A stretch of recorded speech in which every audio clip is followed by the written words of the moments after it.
Shri Advaita Gadadhar Shivasadi Gaur Bhakta Vrinda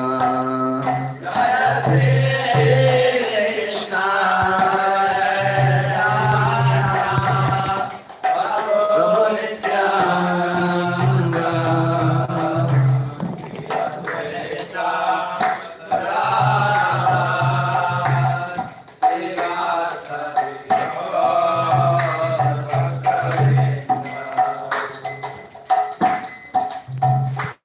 Hare Krishna Hare Rama Rama Rama Hare Hare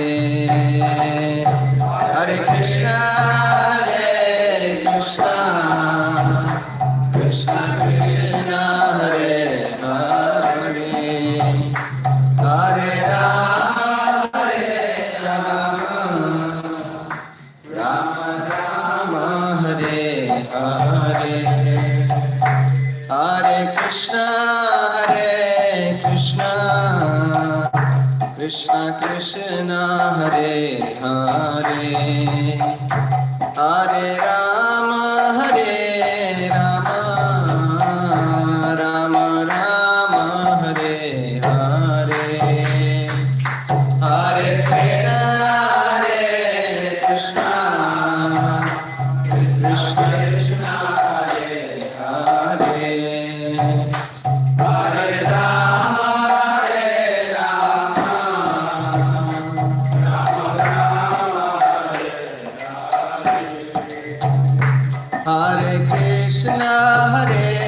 Krishna Krishna Krishna Hare Hare Hare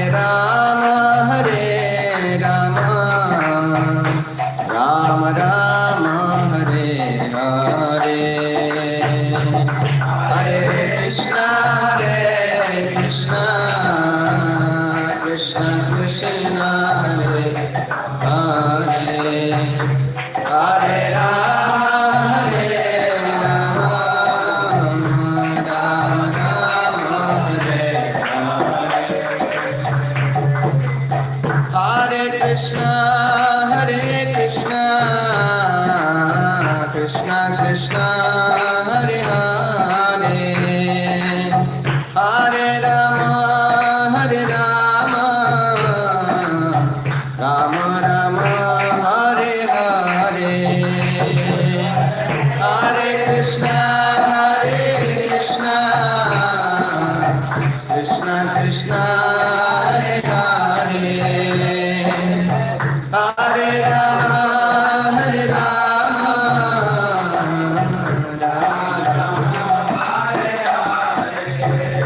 Jaya Radha Rasa Bihari Radha Rasa Bihari Radhe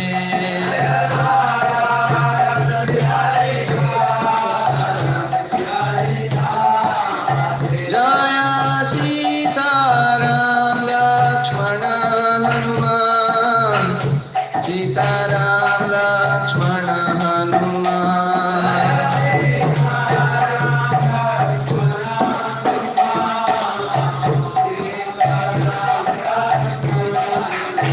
Jaya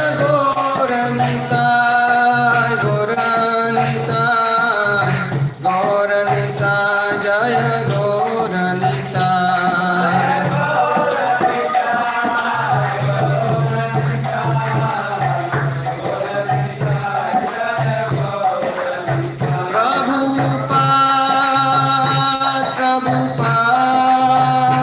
Prabhupada Jai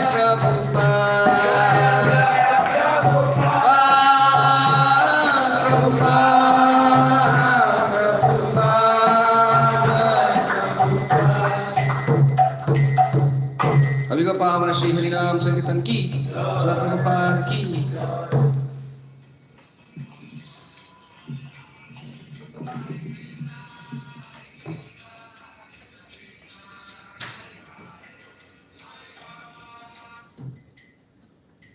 Hare Krishna, yes, please.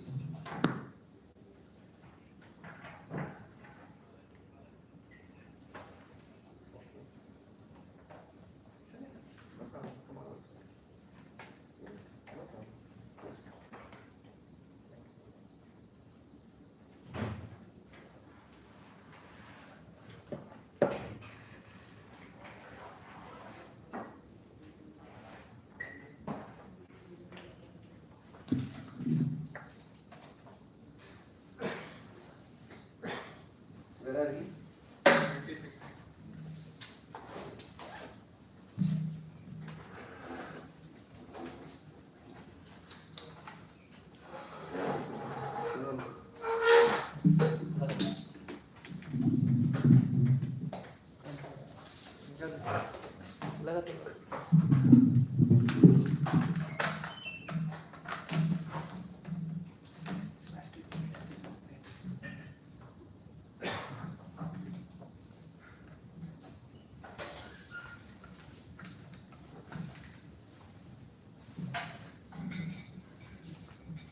Krishna, Hare Krishna.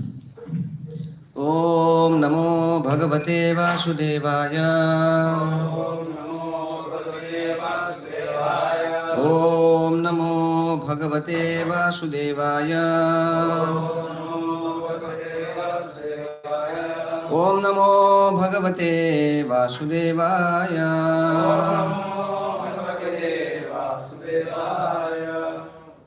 So reading from Canto 1, Chapter 8, Prayers of Queen Kunti. Text 25th, 26th, we are seeing.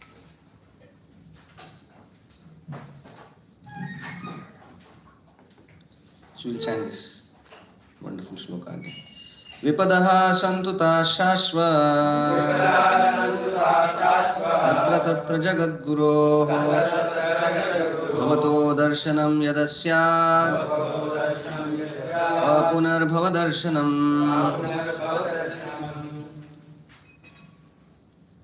So we saw here that for a devotee there is no difference between guna pravaha etasmin ka shapa ko anugraha, that he considers both equal because both are temporary and doesn't give him much importance.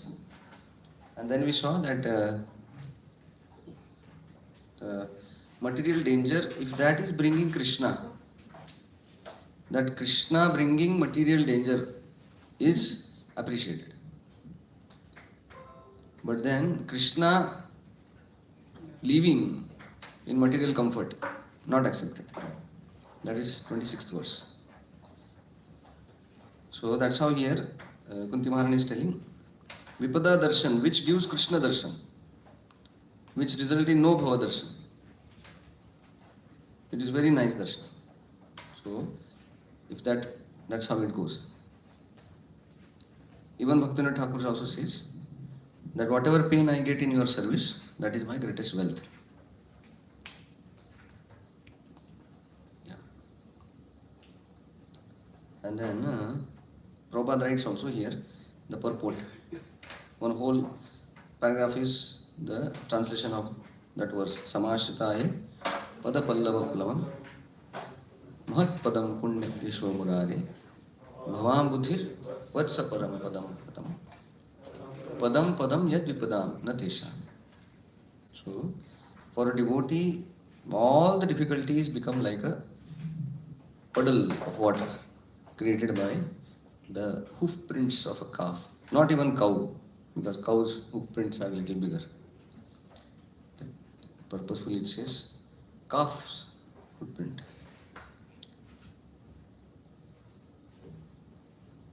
So Prabhupada writes in the purport, this material world is certified by the Lord in Bhagavad Gita as dangerous place full of calamities. Which sloka? Dukkhalayam ashashvata.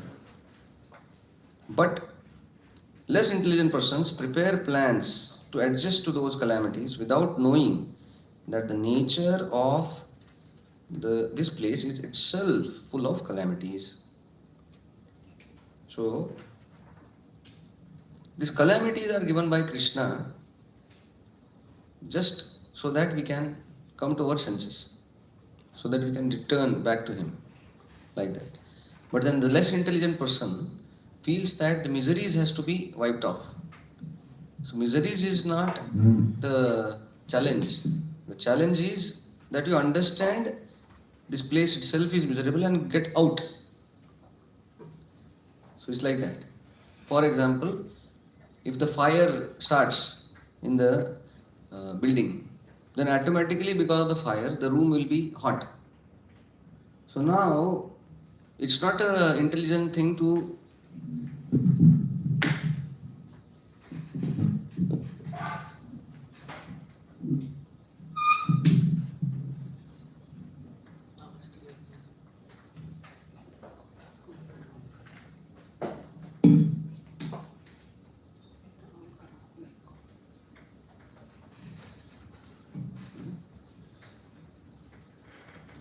Okay. So, when because of the burning of the whole building, if the room temperature goes up, only an intelligent person will think which AC to put. So it's not a question of bringing down the temperature, it's a question of the whole building is in fire and I'm supposed to get out. So similarly, the miseries of this world are heat created because the whole samsara dava. So in samsara dava, which AC you will put? So the best AC is take shelter of AC Bhaktivedanta Swami Srila Prabhupada and go out. So that's how we can, that is a remedial measure for that heat. So here Prabhupada writes that the less intelligent persons prepare plans to adjust to those calamities without knowing that the nature of this place itself full of calamities. Prabhupada gives very nice Shrutakirti Prabhu writes, in Prabhupada's pastimes, that one day he saw that where Prabhupada used to take massage, one sparrow was creating some nest. And when nest is there, you have seen so much dirt it happens. Because 30% things lie down. And then she should understand that there is a higher power who doesn't want me to put my nest here. So, and intelligent person will not come there, then he'll find some other place. But being the less intelligent, she feels that I am a failure, but I can succeed. Because he has no higher understanding that third person who is superior to me doesn't want that I should do this. So similarly, so many repeated death, so many repeated birth we are going through. Intelligent person comes to know that why I am dying, because somebody wants me that I live somewhere else eternally. So this doesn't dawn in the heart of an unintelligent person. He feels that okay, हम होंगे कामयाब एक दिन, and that is considered very positive. But that is not positive. That is foolish, because he doesn't have any access to the reality. The reality is this, that this whole world is on fire, like that.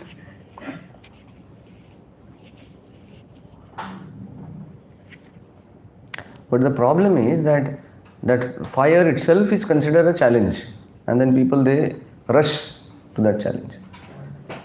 So can you imagine, Maya makes it that the whole fire is there all over the building, and then one is convinced that how can I live inside the building but not get affected by the fire?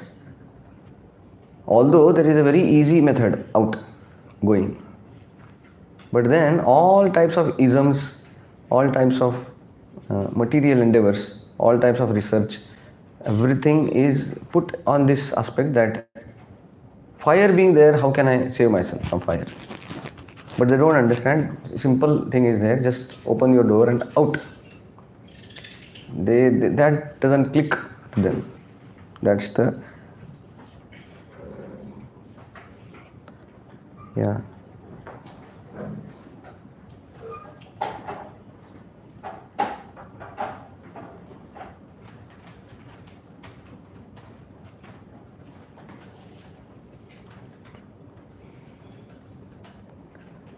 I was just seeing this, one poet writes this.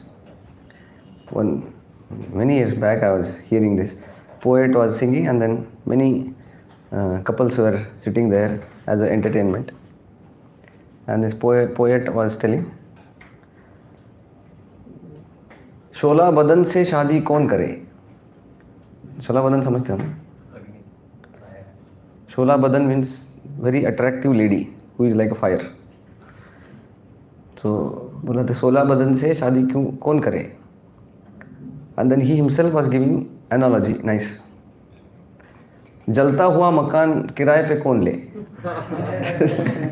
If some burning house is there and somebody says that very cheap, 2000 rupees per month, please take it. then who will take a burning house on rent? But then, when he was saying like this, in the crowd, everybody was laughing. The husbands were laughing. The sitting next, their Matajis, they were also laughing. And it was like just a laughing thing that, oh, very nice, my wife is Sholabadan, and then I have rented it. And then that is like a normal. And it is supposed to be like that only. What can you do? So, even the reality is put in front. They just can't understand it. I could see that that's the difference. When you associate with devotees, then only that reality clicks in. Otherwise, even if the whole material world comes with full ugly face, still you will feel that, okay, no problem, how can I sit with him? So, we are, in that sense, we are fortunate that at least Chakshudan Dilojai, Janme Janme Prabhu say, we are able to see material world as it is to some extent. We are not like foolish. So here Kunti Devi is asking that let that material difficulties come again and again. What it means? Kunti likes the miseries? She likes to suffer? Then why she is asking? So that Krishna will be. Yeah. So she is not a pure devotee of sufferings. She is devotee of Krishna. So she is asking sufferings because indirectly by that Krishna is going to come. I heard very nice example for that. There was one boy who was staying on footpath, no father, no mother, and they were playing in the cricket ground. And while playing, he fell and got hurt. A lot of blood was coming. Then 2-3 people, they got him and went to nearby hospital. So one very nice elderly nurse was there, very loving, caring. So that nurse took that boy, nicely applied, talked to that boy, told, don't worry. So in his whole life, first time he got such warm, motherly affection. He felt so nice. In front of that miseries, he felt that. So after 2-3 days, things were nice. Again he went to the playing ground. But now he was thinking that when I can go back to that loving, motherly lady. But he knew that only after getting some hurt only you can go there. So he was feeling that when I can get injured next, so that I can get connected to that lady. So now he was feeling to get hurt, not because he was mad or something. Mad people also feel that they bang their head on ground or so. On that category, she doesn't know what is what. So this boy wanted to get hurt not just because he loved it. He loved effect of that hurt. Effect of that hurt was he was going to the hospital where motherly lady was there, caring. So similarly here, Kunti Maharani had seen whenever Pandavas are suffering, who comes? Krishna. Immediately, even sometimes without asking, Krishna will be there present. So understanding that only, she is very confident that difficulty means Krishna will come. If that was the case, Krishna is not coming, she will never ask like this. That Badasanto. Yeah. And Prabhupada writes very nice. He says here that very positive, encouraging words for anybody who is very much afflicted. He says, if someone is lucky enough to get in contact with the Lord by devotional service, it is all gain. Contact with the Lord by any one of the 9 devotional services is always a forward step on the path of going back to Godhead. Prabhupada writes, if someone is lucky enough to get in contact with the Lord by devotional service, it is all gain. That means somehow if we become devotee, all other miseries are not waste, are gain. So if you are getting Krishna, if you are getting Shravanam, Kirtanam, Vishnu Smaranam, if you are getting that, then all other miseries are gain only. So that means in our ashram, if you are getting a chance to hear nicely, if you are getting chance to take darshan of the Lord regularly, if you are getting chance to associate with devotees, other miseries are gain only. They are not waste. So we don't see that, I am wasting my time because, there is no place to sleep. I am wasting my time because no cooperation is there. I am wasting my time because whatever miseries are there. But all that miseries are considered gain only if we can somehow come in touch with devotional activities. So that means losing everything in this world is considered gain if we get Krishna. So generally we lament because we feel that I am missing this, I am losing this, this is that.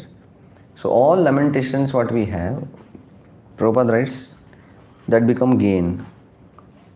Greatest loss is not loss of money and prestige and facilities and mental peace and this and that. The greatest loss is when we lose bead bag. That is the greatest loss. Or higher than losing bead bag is losing desire to chant Hare Krishna. That is biggest loss. So devotee worries that loss more than losing here, there, some things. So then the text 26th we come. So 26th text talks about the who cannot attract you.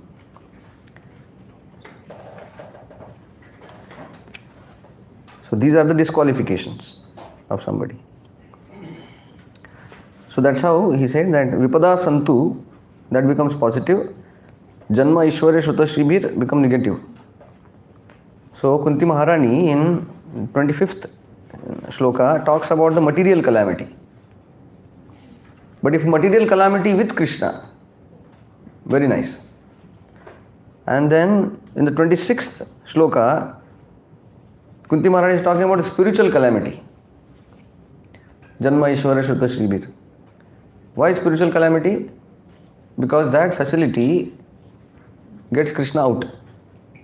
Then that becomes material facility but spiritual calamity.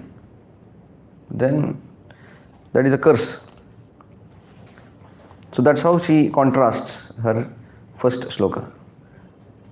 So we go to the 26th. Janma Aishwarya Shuta Shribhir Edamana Madapuman Naivarhati Abhidhatum Vai Tvamakinchana Gocharam. Yeah. My Lord, your Lordship can easily be approached, but only by those who are materially exhausted, because one who is on the path of material progress, trying to prove himself with a respectable parentage, great opulence, high education and bodily beauty, cannot address you with sincerity. Yeah. So she is telling that Janma, high birth, Aishwarya, wealth, Shuta, high knowledge, Shri means beauty. So all these things which are very much likened by people, but she says that create a mother, pride. And when the pride is there, one cannot pray fervently to Krishna. That's why a devotee doesn't want this. That's how every day we are singing these days the Jagannathastakam. The last line of Jagannathastakam is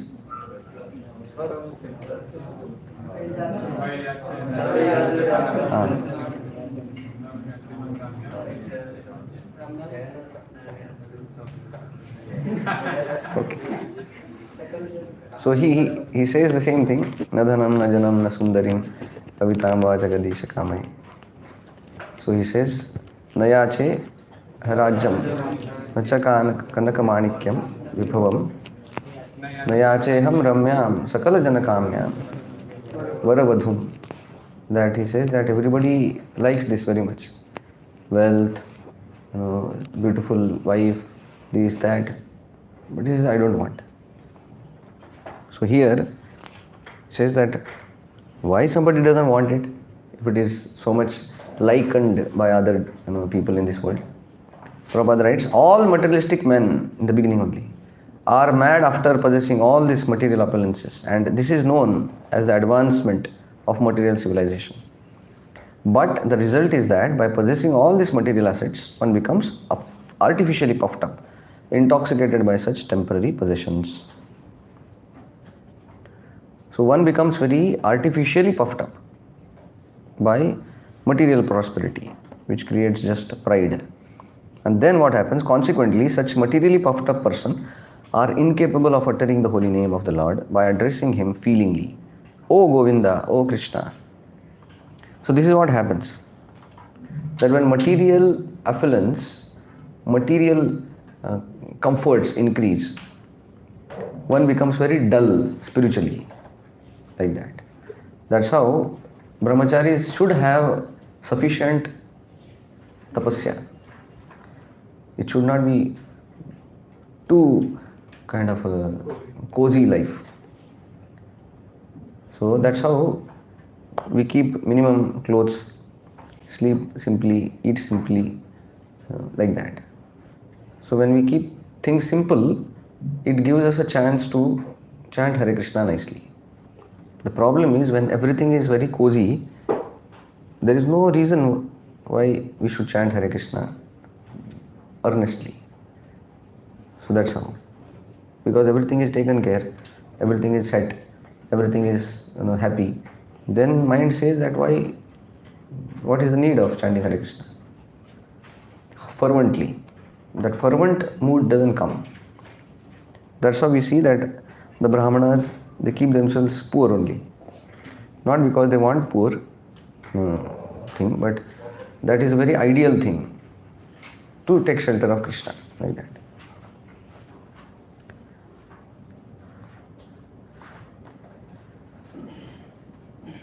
Yeah. And then Prabhupada compares these four things to a material fever. The material covering of the pure spirit soul is an external feature as much as fever is an external feature of an unhealthy body. The general process is to decrease the degree of the fever and not to aggravate it by maltreatment.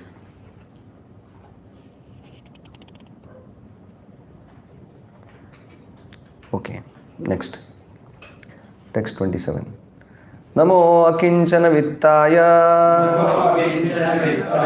निवृत्त गुणवृत्तये आत्मारामाय शान्ताय कैवल्यपतये नमः.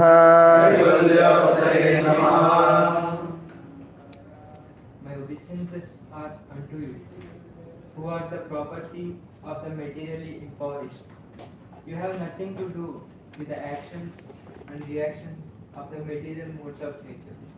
You are self-satisfied, and therefore you are the most gentle and are master of the moonies. Yeah. So Kunti Maharani is telling here who can attract you. The same last shloka was who cannot attract you. Janma Aishwarya Shuta Shrilir. So if material prosperity is there, these people cannot attract you by their feelingly calling out. Text 27, who can attract you? Akinchana Vitta. Those who are impoverished, they have a facility to call Krishna very intently, and that's how he says Namo Akinchana Vittaya. Akinchana means poor. So these poor people, materially poor, they have one vitta, Akinchana Vitta. So the Lord's one name is Akinchana Vittaya, that he becomes the property of the impoverished. So what is that property? That property is not of three gunas. Nivritta Gunavrittaye. That property is above the three gunas. Atma Ramaya Shantaya Kaivalya Pataye Namaha. So he says that so here too, the first line talks how the Lord is dealing with devotees. The devotees consider Krishna only as their property and material things, they are impoverished. Now question comes, Parikshit Maharaj, Yudhishthir Maharaj, they were Akinchana? No. They are.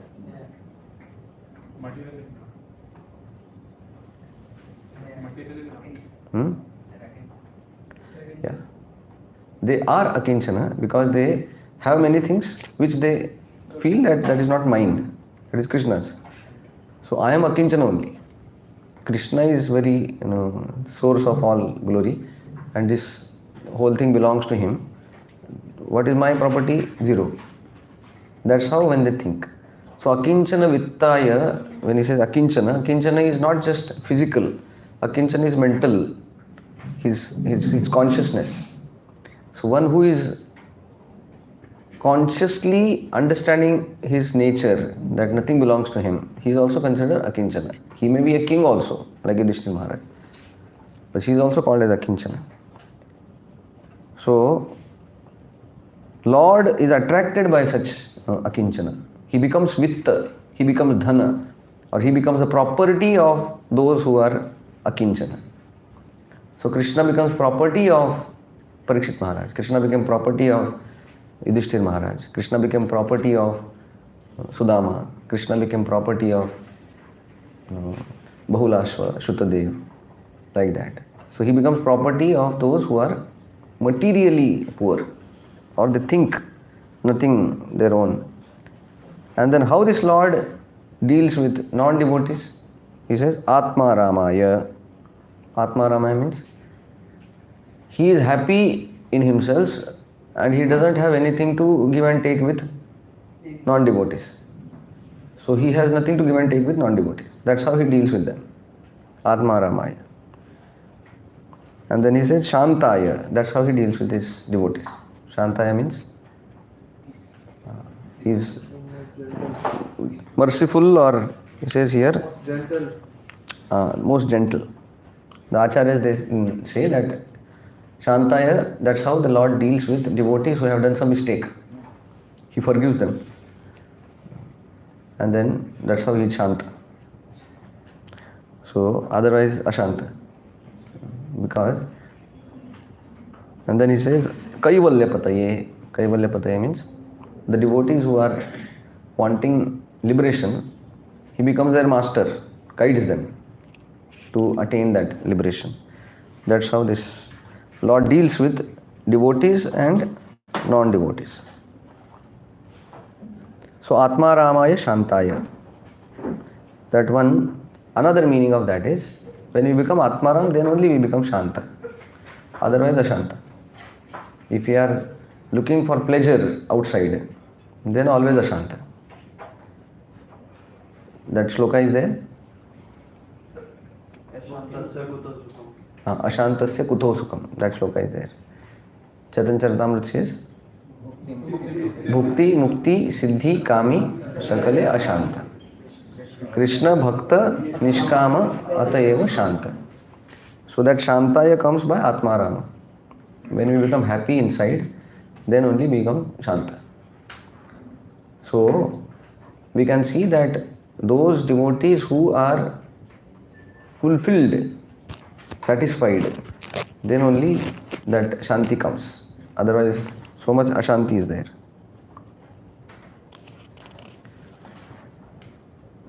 Yes. Means, are there some different understanding of this Kaivalya Pataye? Because till now the different things are told. That's one of Lord and other things.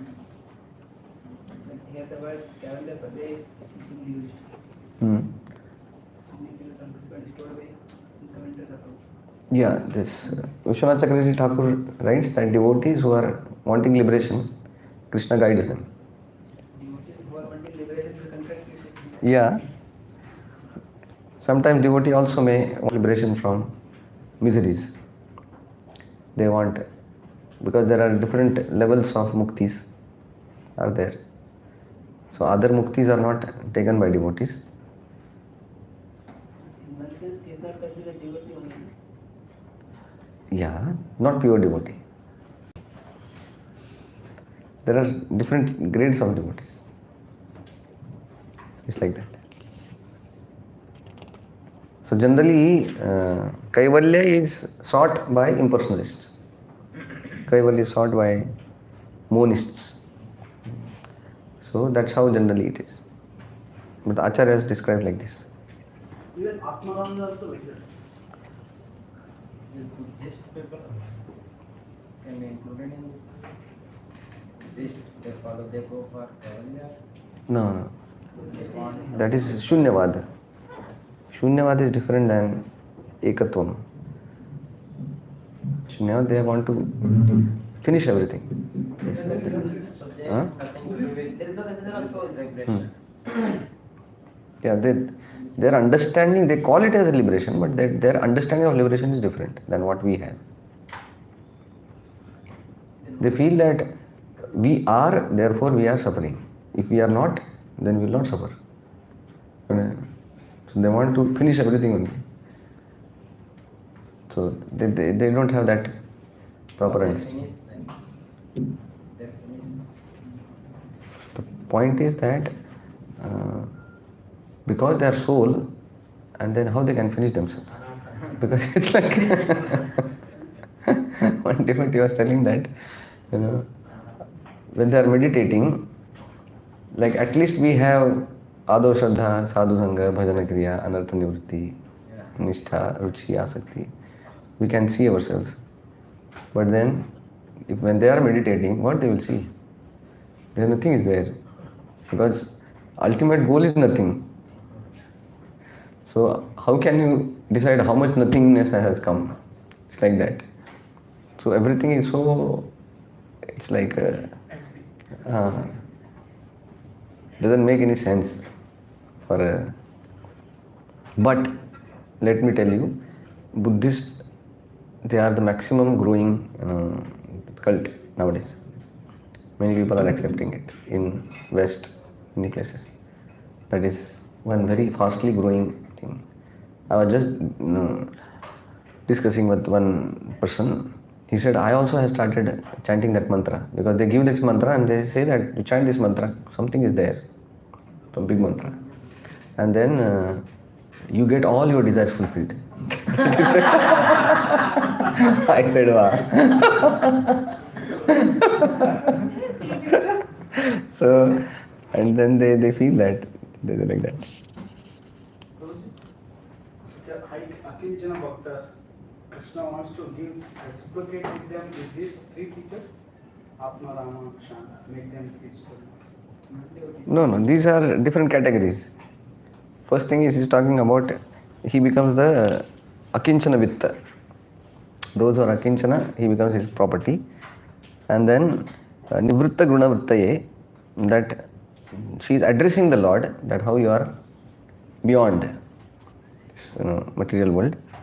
And then you are also Atma Rama, dealing in different ways to those who are not your devotees. And then with devotees, you are Shantaya. Even if they do mistake, you forgive them. Kaivalya Pataye. So, Acharyas, they describe that even to forgive, one has to be Atmarama. If you are not Atmarama, you cannot forgive. So, being fulfilled is a prerequisite to forgive. Otherwise, it becomes very difficult to forgive.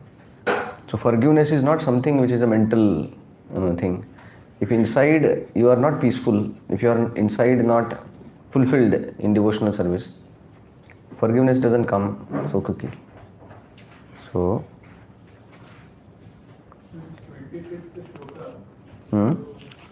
and even 27, as you were mentioning about mental, like it's all about internal, it's not just about external. Hmm. You never visited Maharaj and all this. So, but then here 26-27 shloka looks like external only, because Dharma Ishwarya and then Swamakinchana Gosana approach materially exalted people. And that may not be true, as you are also telling. That may not be true. But then it's a commonly observed fact that majority of people, when they have Janma Aishwarya Shuta Shribhir, they become distracted. There are so many other examples of devotees. Rupa Goswami, Sanatana Goswami, they had all four. Janma, Aishwarya, Shuta, Shribhir. But they were pure devotees. So there are many pure devotees with Janma, Aishwarya, Shuta, Shribhir. Janma, Aishwarya, Shuta, Shribhir, pure devotees. There are enough examples, but naturally they are not. They are rare examples. Even nowadays, like naturally, like generally also it is not seen nowadays. Like even those who are materially exhausted, they are like they don't have food to eat, whatever. It's very difficult. Even like Prabhupada says a pauper is also proud of his strength. Yeah. So the one who is materially exhausted, he becomes so tense actually. Yeah. That's why, just because poverty is not a qualification to become bhakta. Poverty, when he understands that nothing belongs to me, everything belongs to Krishna, that is a qualification. That is for the first person on the Dharma Ishwarya. Yeah. For first person also. So it is just talking about the material side. If you are materially impoverished, you have more chance to come to Krishna. If you are, like Prabhupada says that in village if you go, doors are open, anytime sadhu can go inside. But then if you go to the cities, big bungalows, big doors, and in the door it is written, be aware of dogs. So sadhu, even if he wants to go, he cannot go. So in that terms, they become bereft of mercy of sadhus, because what is coming in between is their Janma, Aishwarya, Shuta, Shribhir. So in that terms, even if sadhu wants to do mercy, cannot. They are blocked.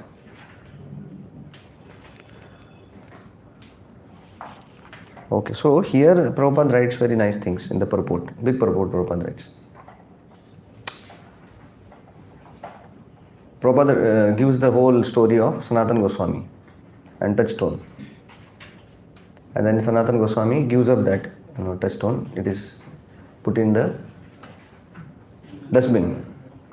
And then why that touchstone was put in dustbin?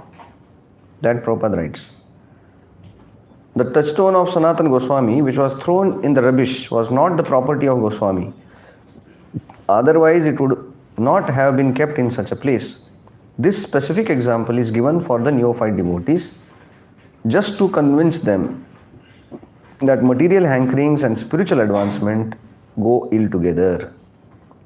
Unless one is able to see everything as spiritual in relation with the Supreme Lord, one must always distinguish between spirit and matter. A spiritual master like Sanatana Goswami, although personally able to see everything as spiritual, set this example for us only because we have no such spiritual vision.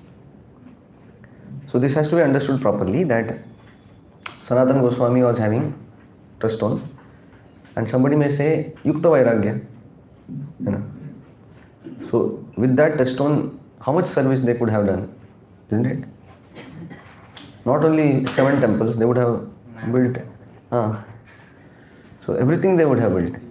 They have to just make temples, golden temples.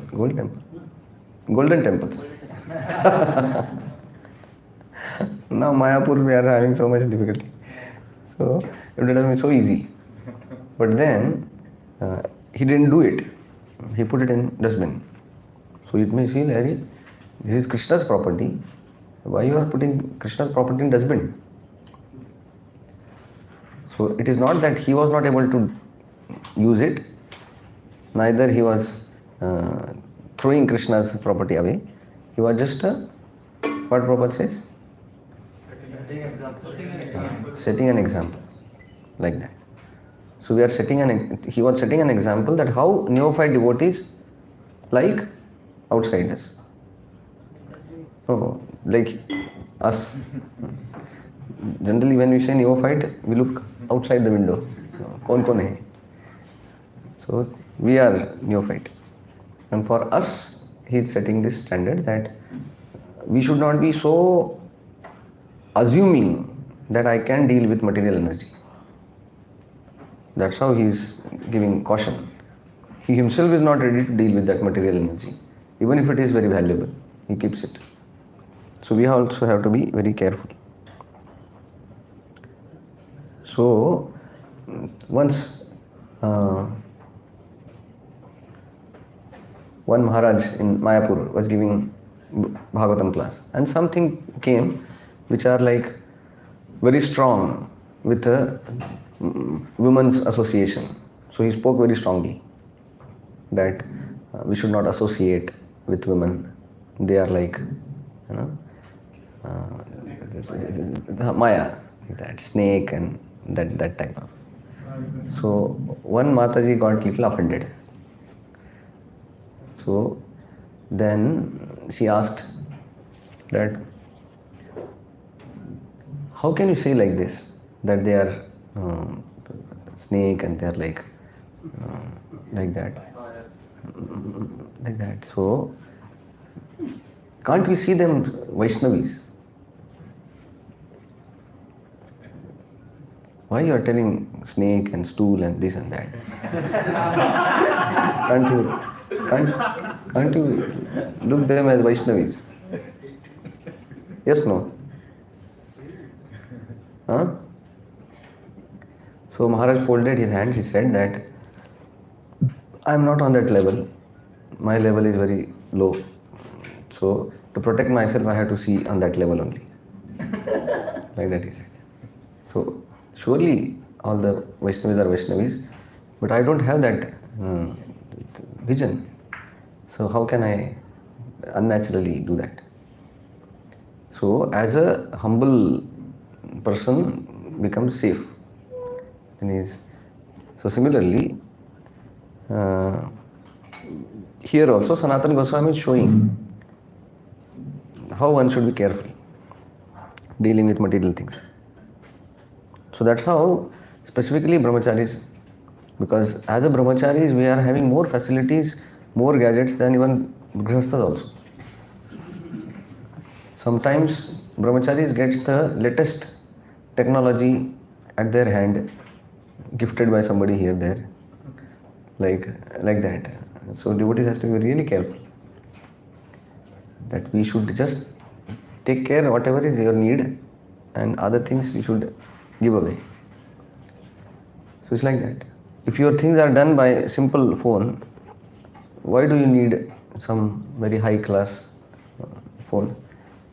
So everybody has to see their need, and then that much he can know. That's how one has to be careful.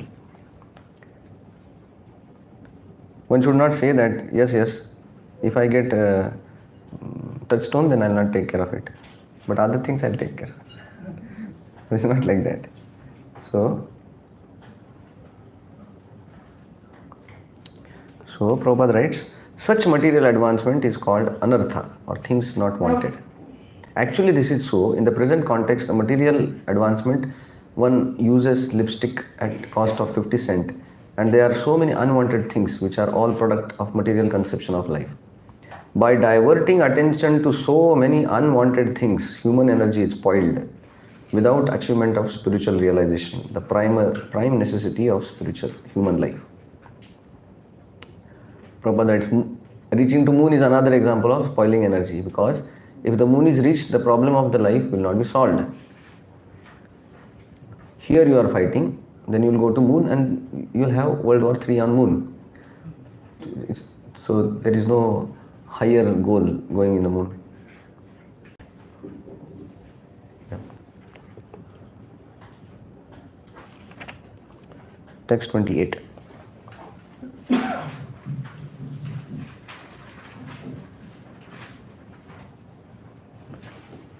मन्ये त्वां कालमीशानाम्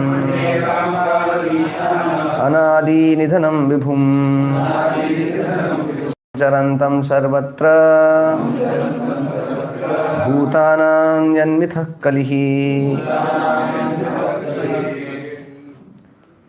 So Kunti Devi is telling here that actually you are equal to all. So somebody can read this? My Lord, Okay. I consider you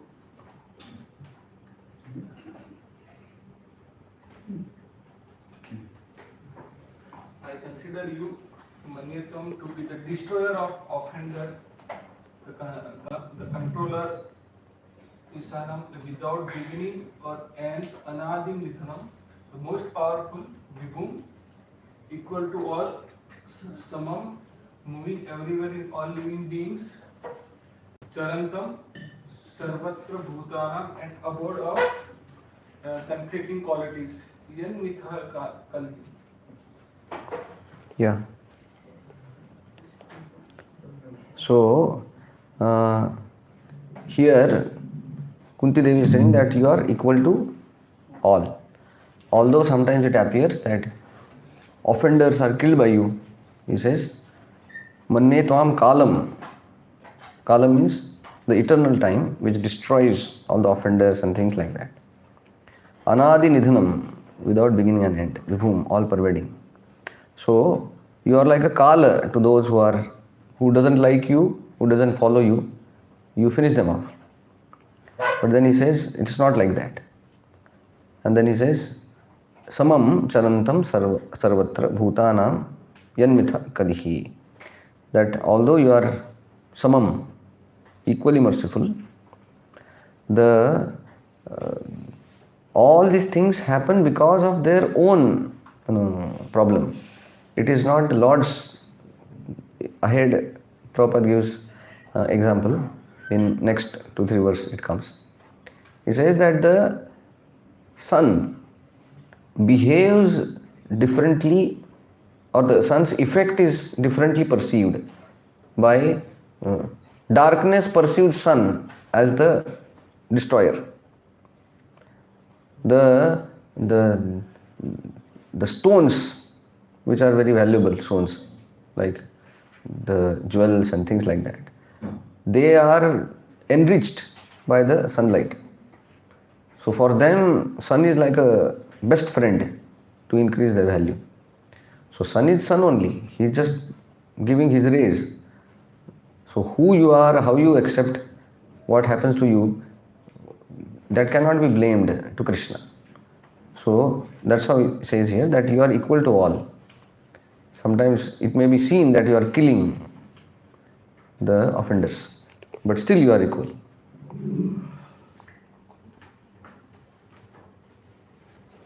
So we go to the 29th.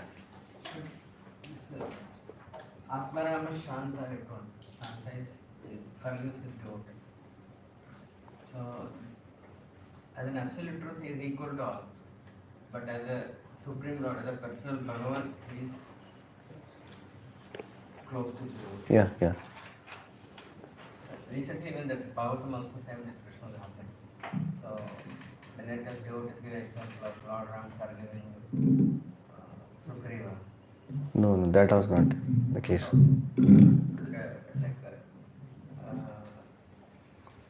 Like multiple examples devotees quote that. That is not a good example. When Lord forgiving in Shamantikamani past time also forgive Akrura.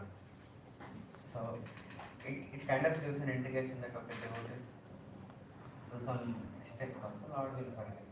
No. So you understood the question? There are some other examples also, like Mahaprabhu doing Saraswata Haridas in Gopinath Rasmi and also. So it's like, so how we should, like my understanding is that Lord is Swaraj.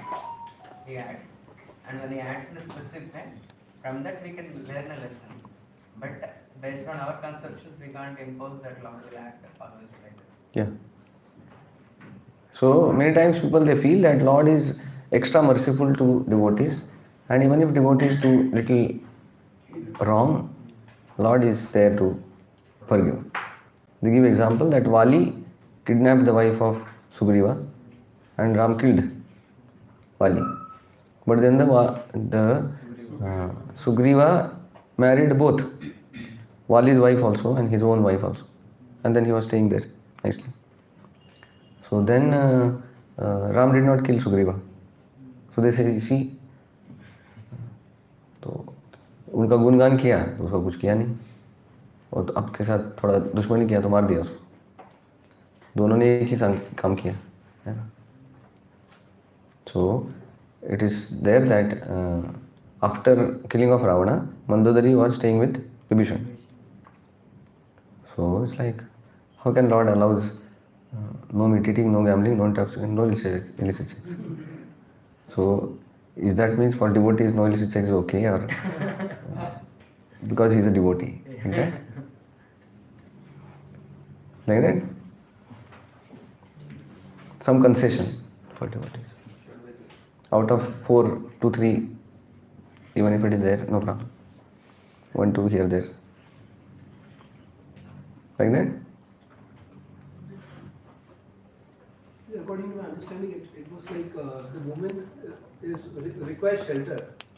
So after the death of the husband, she has no one. So in some circumstances like this, it was like suggested that someone would take care. So in that circumstance, it is okay to marry. Yeah, so here, the way he is telling, specifically in Vanara and in Asuras, this culture of if the wife is not having any shelter, to kind of keep them and give shelter, that is considered normal. So that is accepted phenomena in that culture. So that is not, we can't have that. For example, in Kali Yuga, 4 things are Kalau Pancham Vivarjayat. So that was possible and that was okay at some time. Now it is not okay. What this Shanta indicates? Shanta indicates this only, that devotees, they are accepted by the Lord. That's how he says, that sadhureva samantavyaha samyak vivasito hi saha. That even if he slips off sometimes, because he is well situated, Lord considers him his own. So it's like that. But that doesn't mean that intentionally he does something mistaken, thinking that Lord will forgive him. Then Lord, this is cheating. So that's how Lord is Bhakta Vatsala, Deena Vatsala, but he is not Kapata Vatsala. That if somebody does Kapata, then he doesn't forgive. Somebody is mistaken, somebody is fallen, no problem. So that is okay. The next 29th.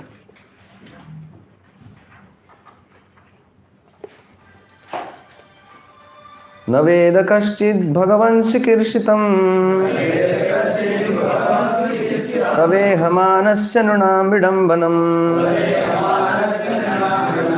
न यस्य कश्चिद् दयितोऽस्ति कर्हि चेत्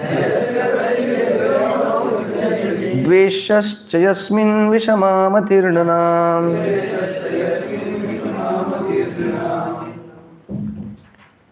So he says that no one can know your intentions.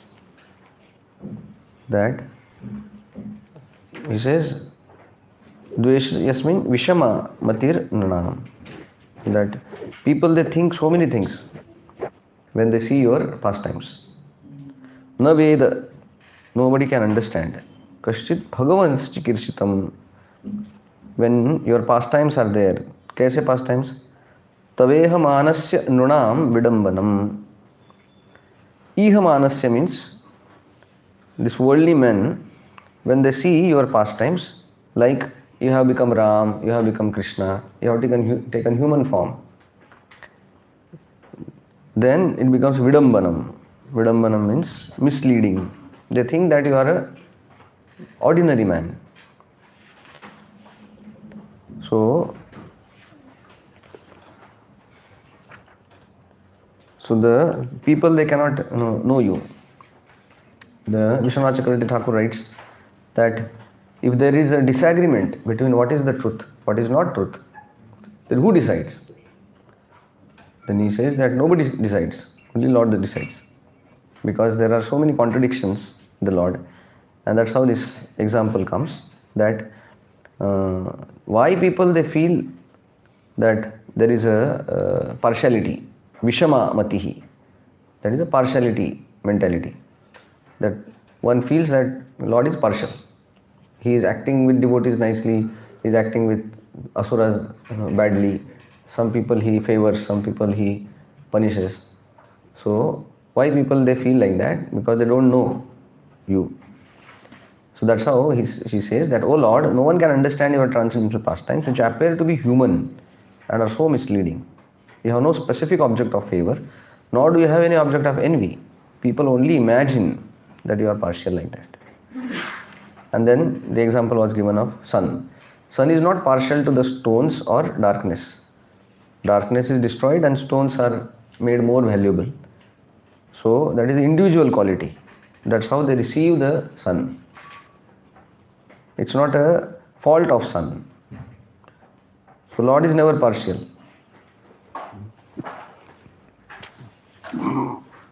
Text 30.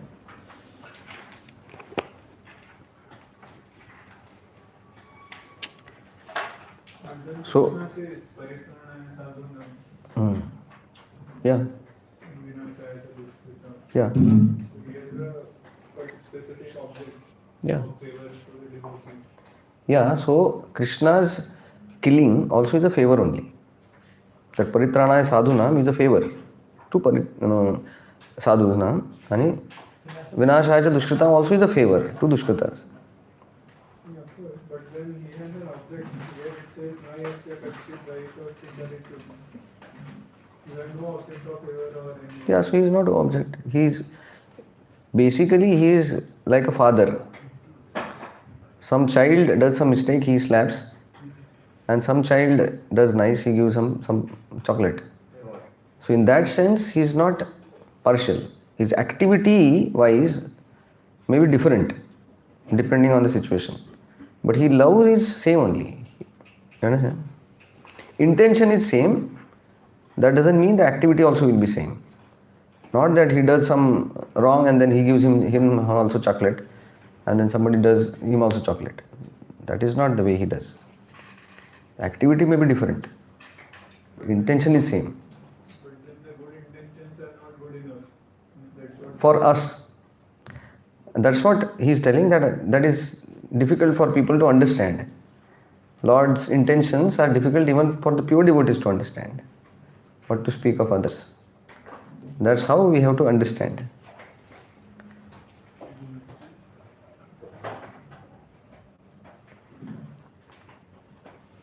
So that's what the whole title is, that Lord's intentions are difficult to understand. But by Prabhupada's mercy, we can understand little bit. And then if you don't understand Lord's intention, who is at loss? We are. So it's not Lord. He is avyaya. Even if you don't understand him, he doesn't matter to him in that sense. So it's our responsibility, not Lord's responsibility. Can you repeat So- this point of when the two conflicts comes, Krishna resolves it? He said, the previous shloka. Yeah, so basically, who decides that whether he is partial or not partial? Some people feel he is partial, some people feel no, they are not partial. So that's what the materially motivated people will be always having this mati, Vishama mati nanam. So the scriptures and the devotees only can ascertain Lord's equal nature, like that. Even Yudhishthir Maharaj was asking this question. Is Lord it's like Vishama? Then the whole pastime of Prahlad Maharaj Narasimhadev came. That whole pastime is to prove. Narada Muni tells this to Yudhishthir Maharaj. Like that. So in the previous discussion, you made the statement that before being impartial, he was partial to everyone. From his pure devotee, he becomes more favorable. Yeah, it is like a natural. Na? So If somebody is for example, teacher is there. He is teaching equally to everybody. But somebody comes with extra question. Will you not give him time? Surely you will give him time. Because he is wanting time. That is not considered favor. That is considered reciprocation. So you can't say then why you are not giving that half an hour to others. He is not asking why I will give. You understand? No? So that is a reciprocation. It's not a favor. we can understand when he is partial, when he is impartial. Text 30. Even if the Lord is partial, he is independent, no Swarat. Yeah. So it is his choice to be Yes. partial, not partial. Thank you. Text 30. Janma karma cha vishvatman ajasya karturatmanah tiryang risheshu yadatsu tad atyanta vidambanam. Yeah. So, okay.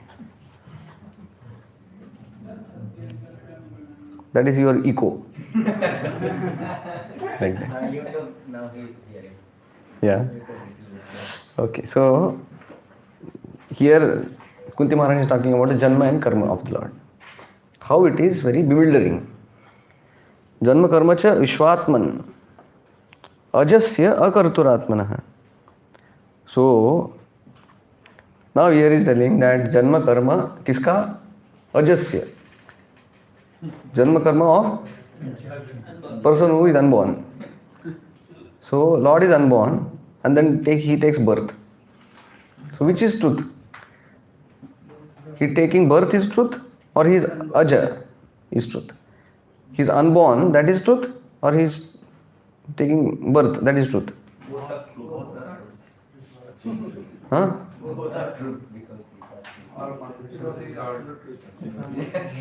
Yeah. So that's how outside of devotional purview, people feel that he is Aja, and if he is taking birth, that has to be false, because he is Aja. How can he takes? And even if he takes birth, that is not the truth. That is, it's like it's temporary thing. You can't give that great importance to that. And that's how Mayavadis think that he is Aja and he cannot take birth. But we understand he is Aja and still he can take birth. And that taking birth also is as spiritual as not taking birth. Understand? So both are, because otherwise why Krishna will tell that Janma Karma cha me Divyam. It's not a Janma Karma, not Divyam. My Aja and that, all other things are only Divya. No, everything is Divya. He's not taking birth is Divya, he's taking birth also is Divya. So we understand Lord's everything Divya. That becomes difficult for other people. Janma Karma cha Vishvatman Ajasya Akarturatmanah. Because he is Aja also and still he takes birth, and he Akarturatmanah and still he does karma. And that's how the confusion comes is, which is true then? He is not supposed to do anything, but it looks that he is acting. He is fighting and he is going around. And then that's how the doubt comes that this is Maya. But it is not Maya. It's Divya. That's how when the boar incarnation happens, people feel boar is not good. It's like, Ram is very nice, Krishna is nice. What is this boar? Boar? Anybody likes boar? But then when Krishna comes as a boar, he is all attractive. Everybody likes him. And in Bhagavatam it describes that this boar incarnation, he went down, got that earth, and he was wet. And you have seen the pigs, when they come out of the gutter, they shake, and then the whole thing, the sprays outside. And if we are there nearby, you run away. Because you know that otherwise it will be like a morning. Oh. So we don't want that. But then when the boar incarnation Lord did like that, the whole water was splashed to the whole 14 planetary system, and all the great sages were blessed with that water. They were so happy. So that is Divya. Okay, text 31. We are running out of time. Okay. Gopya dade tvai kritagasidam tavat Yate dasha shrukalilanjana sambramaksham Vaktram niniya bhaya bhavanaya sthitasya Samam vimohayati bhirapi yad bhibheti.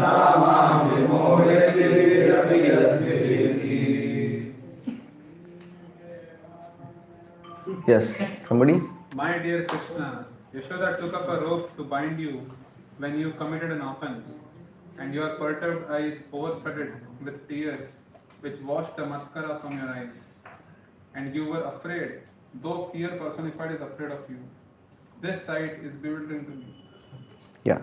So you can read this also so that it becomes easy, because this is a Anvaya given.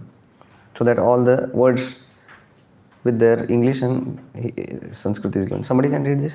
My dear Krishna, Yashoda took up Gopi Adade, a rope to bind you, Dhama, when you committed an offense, Tavat Tvai Kritagasi, and your perturbed eyes, Sambramaksham, flooded with tears, which washed the mascara from your eyes, Ashru Kalilanjana.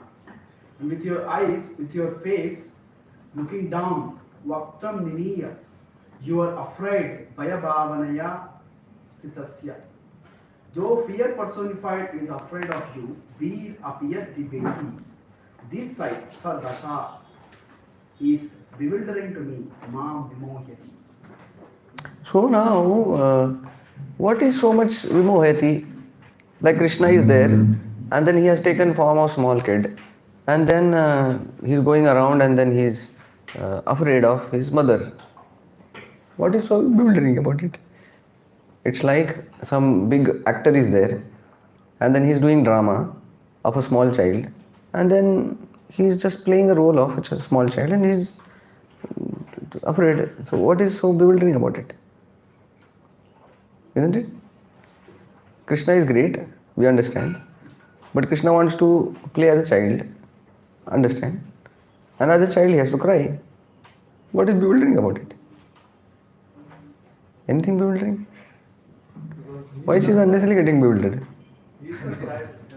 Huh? He's not a child. He's a different personality of Brahma. Yeah, but then now he has become a child, na? Because he was really afraid, not that he was acting or something like that. Yeah, so Jiva Goswami gives good amount of explanation about that. That is it Lord pretending to be afraid, or he is actually afraid? If the Lord was pretending to be afraid, there was no question of bewilderment. Because you know that he is Lord and he is pretending. Where is the bewilderment? So we are in the second category, that we feel that Lord is pretending, so there is no bewilderment. But then she was not like that. She understood that Lord's every activity is enriched with that prema and bhava. So then she is bewildered how he can do like that. Yad bibheti bhayam swayam, and then how can he become afraid? Because he cannot do drama.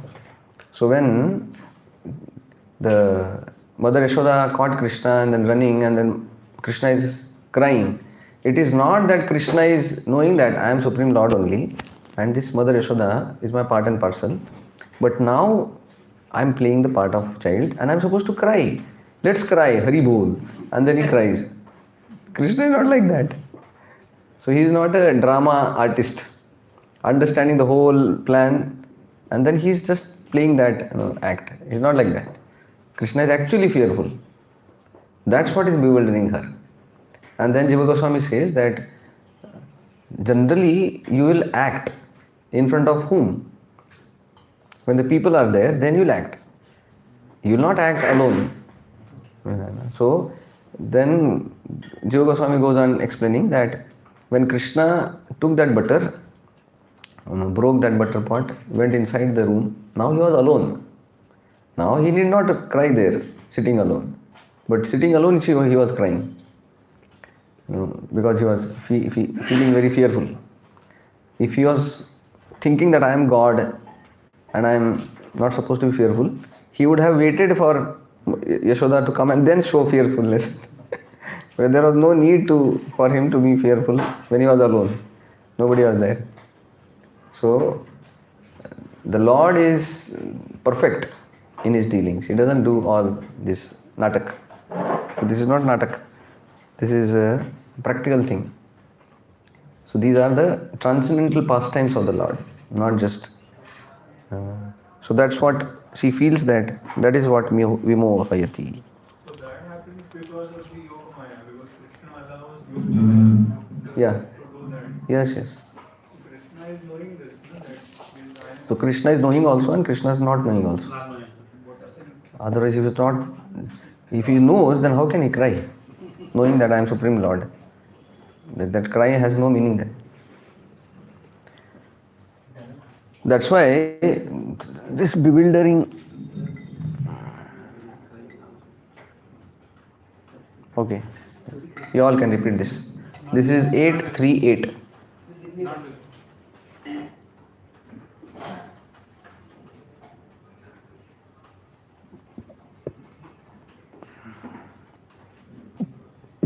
Okay. You can read. न विद्यते यस्य च जन्म कर्म वा न नाम रूपे गुणदोष एव वा तथापि लोकाप्यय संभवाय यः स्वमायया तान्युनुकालमृच्छति तस्मै नमः परेशाय ब्रह्मणे अनन्तशक्तये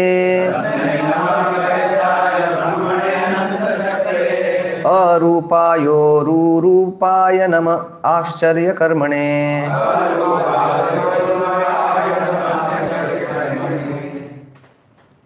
Read the translation. The Supreme Personality of Godhead has no material birth, activities, name, form, qualities, or faults. To fulfill the purpose for which this material world is created and destroyed, he comes in the form of a human being like Lord Ram, Lord Krishna, by his original internal potency. He has immense potency and in various forms, all free from material contamination. He acts wonderfully. He is therefore the Supreme Brahman. I offer my respect to him. Yeah, so here Gajendra is praying. Few things are very nice. He says, Na vidyate yasya cha janma karma va. There is no janma karma to the Lord. Na nama rupe gunadosha eva va. When you are chanting his names, they are not material. They are beyond this world. Tathapi loka pi sambhavaya yaha. He takes birth for the good of the people. Swamayaya. And then he writes the last line, he says, Arupaya Ururupaya Nama Ascharya Karmane. He says Arupaya. Arupaya means no form. Somebody may say in Bhagavatam proven that Gajendra is telling no form, impersonal. But the next, not next sloka, next word only is Ururupaya. Uru means many. unlimited. Ururupaya means unlimited forms. So once he says no form, and then he says unlimited forms. So then how we understand it? So how to understand Ashcharya? That Ashcharya we understand that he has no material form and unlimited spiritual forms, like that.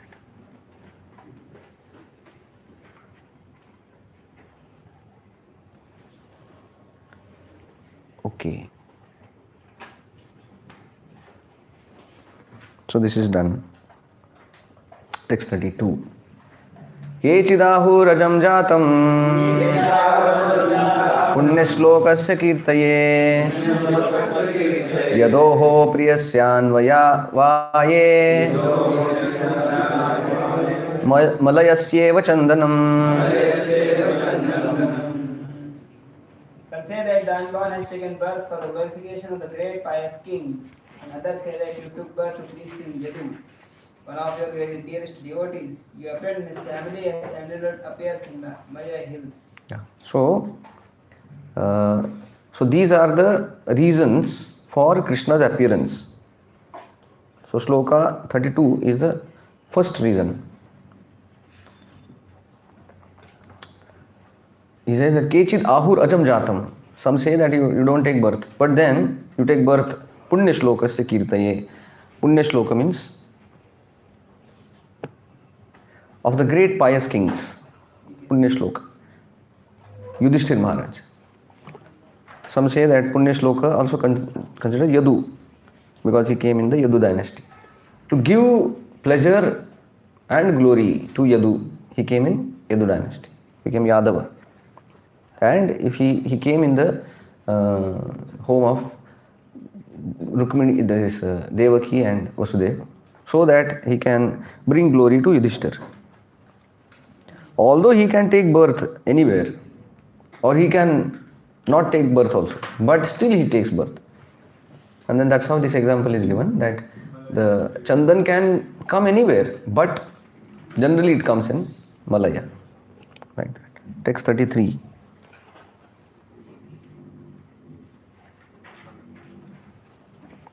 This is a reason for your appearance 2. Apareva sudevasya devakyam yachitobhyagat ajastvamasya kshemaya vadhaya cha suradvisham. Some say that Apare, you, though unborn, Ajahatvam, appeared, Abhyagat, as the son of Vasudeva in Devaki. Vasudevasya Devakyam. Vasudevasya. Upon their request, Yachito, in order to protect the world, Asya Kshemaya, and kill the demons, Vadhaya cha suradvisham. So, these are the two reasons given, that Vasudevasya Devakyam Yachito Bhagat, that because Devaki and Vasudev in their previous life they had prayed for Krushni and Sutapa, they prayed that you come as our son. So, giving honor to their request, Krishna appeared. Kshemaya Vadhaya cha Suradvisham. And then those who are miscreants, to kill them, he appeared. That is the second reason. So reason third for his appearance. Bharavarataranayanve bhuvo navaivo dadhau sidantya bhuri bharena jato hyatma bhuvarthitaha.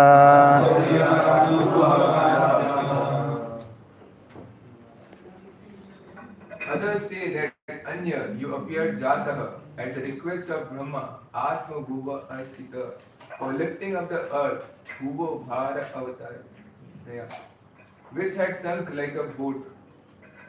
Udadho Siddhantya Navativa, overloaded with weight, Puri Bharena. So, what is the third reason? Brahmaji requested that you please appear because earth has gone down, and that's how he appeared as incarnation of boar.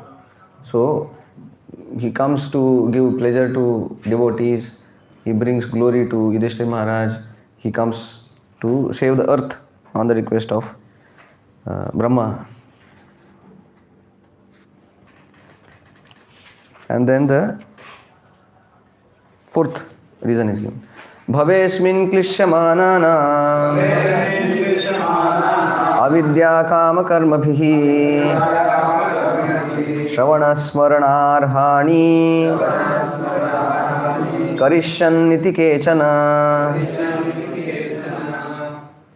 Some say that iti kechana, you have appeared in this world. Your transcendental activities or take pleasure in others, doing so certainly see your lotus feet, which alone can stop the repetition of birth and death.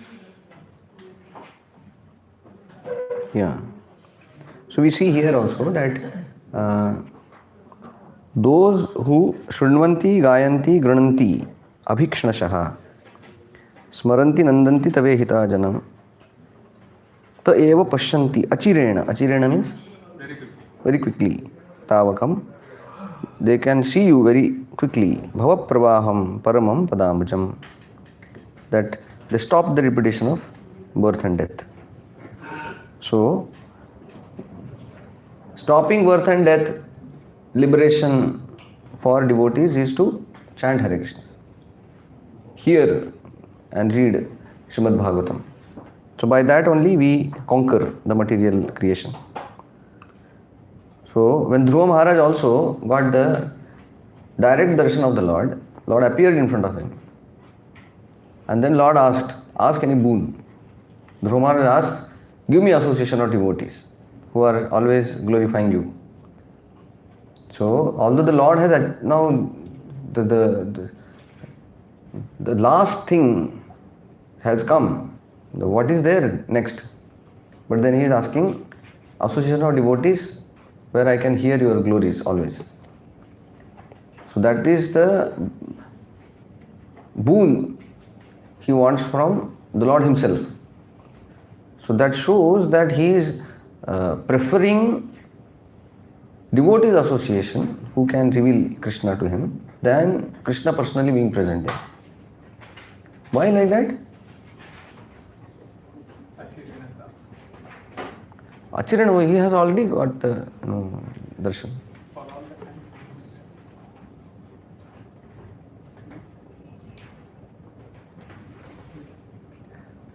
Chakravarti Thakur says that association of Krishna's devotee is more intoxicating or more relishable than even Krishna's relation because they are used to in this example. Association of the materially addicted person is more dangerous. Yeah. So we can, this is important that devotees, they are looking for the association of devotees who are completely sold out to Krishna. In that association, they can relish Krishna very much. Where sometimes Krishna may be there present, but if we are not capable, qualified, then we will not be able to take full advantage of Krishna being present in front of us. And we have so many examples like that. Kamsa couldn't take full advantage. Jarasandha couldn't take advantage. Kala Krishna Das couldn't take advantage. Duryodhana couldn't take advantage. So one feels why to take chance. Better to be with devotees and take full advantage. Because hearing and chanting with devotees, that is equal to seeing Krishna. It is achirena. So Dhruva Maharaj prays for association of devotees like that.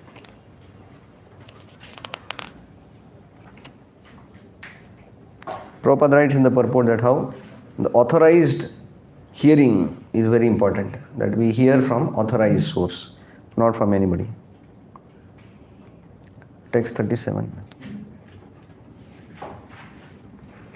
So now she prays for the citizens. Apyadyanastvam swakrute hita prabho jihasasi svi surudo nuji विनः येषां न चान्यद्भवतः पदाम्बुजात् परायणं राजसुयोजितां हसाम्.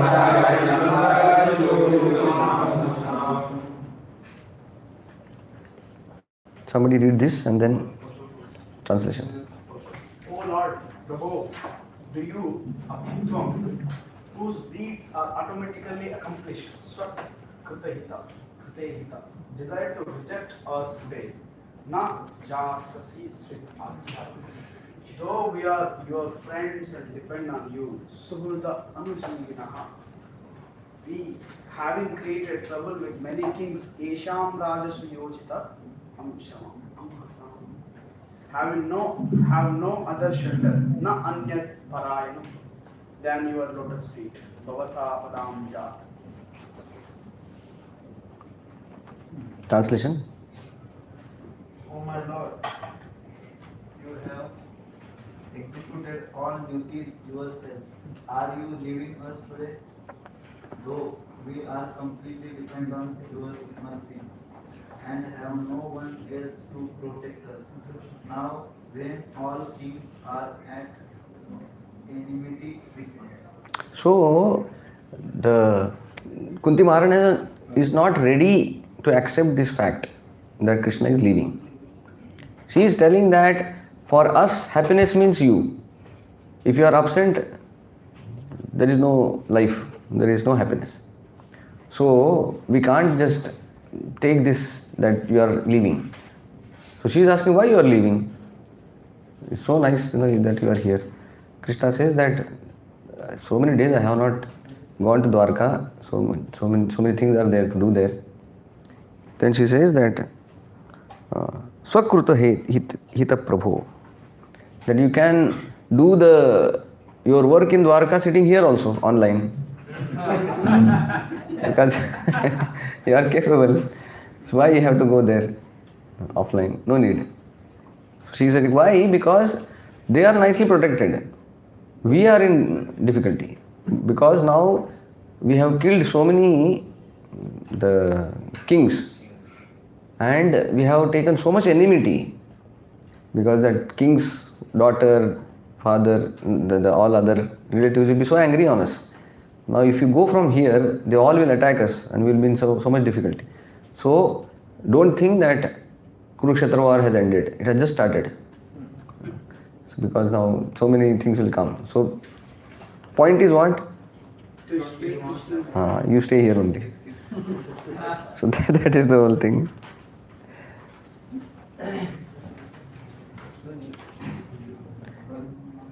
Yes, sir. Yeah. Just one observation. Apparently, if somebody only just read this verse, you may think when Kunti is asking for something. But when you see in the whole line, it says that Kunti Maharani gave different results to Krishna will stay here. Yeah. Whatever result comes in match is just before we are mentioning that, कैसे कि भगवान separation में भक्तों के आस पास में रहेंगे, that is more beneficial. Yeah. Kunti महारानी आप देखेंगे तो थोड़ा सा करंटली लग रहा है वो भगवान को क्या? You will stay here. Yeah. No, both are Krishna conscious thoughts only. To be with Krishna and to be with Krishna's devotees. At different times, different devotees may have different mood. Like we sing Tulsi Arti. We say that.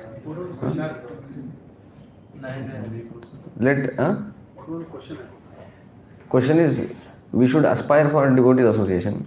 Why Kunti is aspiring Krishna's association directly? The thing is that devotee may have different moods at different times, like that. So, same devotee asks that when that day will be there, when I'll personally serve you, give some chandan, tambul, like that. That is one mood. Another mood is when Tulsi Maharani will make me her dasi, so that I can serve. So, it's like different moods are there. So, a pure devotee has a constant hunger for Krishna and Krishna Katha, like that. For him, Krishna Katha is not like a medicine. Generally, medicine means what? When you are problem, then you take it. When the problem over, then stop. So Krishna Katha is not like medicine. Acharya says that Krishna Katha is like a sweet, which you like. You take once, then more, then more. So if somebody likes gulab jamun and every day in Brahmacharya ashram feast gulab jamun comes, he will have no problem. Right? So that Acharya says that the Krishna Katha is not like a medicine, it is like sweet. Okay, text 38.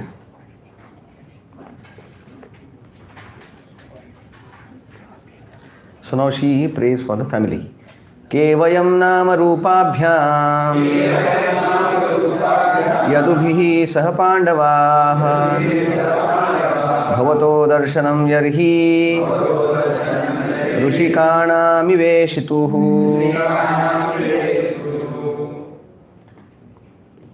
Without your presence, Bhavato Adarshanam, who are we? Kevayam, the Pandavas along with the Yadus, Yadubhi Sa Pandava, with their famous instant, Namarupabhyam. They are like the senses without a zero. Yarhi Rishikānām Iva Ishitu. As the name and fame of particular body is finished with the disappearance of the living spirit, similarly, if you do not look upon us, all our fame and activities along with the Pandavas and Yadus will end at once. Yeah, so Kunti is telling that please don't go away, be here only. We are very vulnerable. Anytime anything, danger can come. So Krishna may ask, hey, you have Bhima, Arjuna, so many powerful people are there. Why do you need me? So then she says this. She says that don't think that they are capable. Without you, everything is zero only. If you go away, they are not powerful. So she is telling that as the name, fame of the particular body is finished with the disappearance of living spirit, similarly you are like a soul. If you leave, we will be dead. So don't leave. That's the whole thing.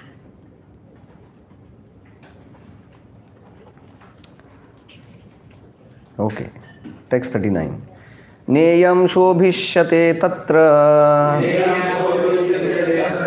yathedanim gadadhara tvatpadairankita bhati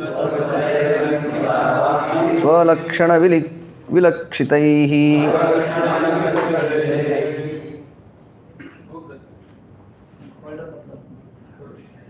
O Gadadhar Krishna, our kingdom is now being marked by the First you read this on the board. Then you read that. holder of the clock Gadadhar. When we go, Tatra, this land, that Iyam, marked with the special sign on your feet, Tava Padyara Swalakshana Vilakshitaha Ankita Bhati will not glow, no Sobhishyate as it does now. Yatha Dhani. If you go there, this land will not glow. The land is marked uniquely Vilakshita with your sign, the flag and thunderbolt. Yeah. O Gadadhar, Krishna, our kingdom is now being marked by the impression of your feet, and therefore it appears beautiful. But when you leave, it will no longer be so. Yeah, so she is telling that the real glory of our kingdom, we have conquered now, but what is the glory? Your footprints on that is the real glory. If that footprints are not there, then it is all useless. So she is telling that the real value of, that's how in Vrindavan also, when Krishna walks, there are footprints. And these footprints are considered ornament on earth. Earth is in great jubilation carrying these ornaments. It comes in Bhagavatam that after Krishna departed, one of the most devastating experience of separation was felt by Mother Earth. Because wherever she was, Krishna is in Dwarka. Still, earth was there associating. When he is Vrindavan, without chappal, he is there. He is there in Hastinapur, he is there on earth only. Kurukshetra, he is on earth only. So, earth was having 24/7 association of Krishna wherever he is. But then, when he departed, she was the most affected. So, she considers the glorious thing is that Krishna's footprints are there on her. Yeah. So that's how she says that Neyam Shobhishyase Tatra Yathedanim Gadadhara. That now the glory has come because we have conquered the whole world. This king is there and then the throne is there. But if you leave, everything will have no value. Like that.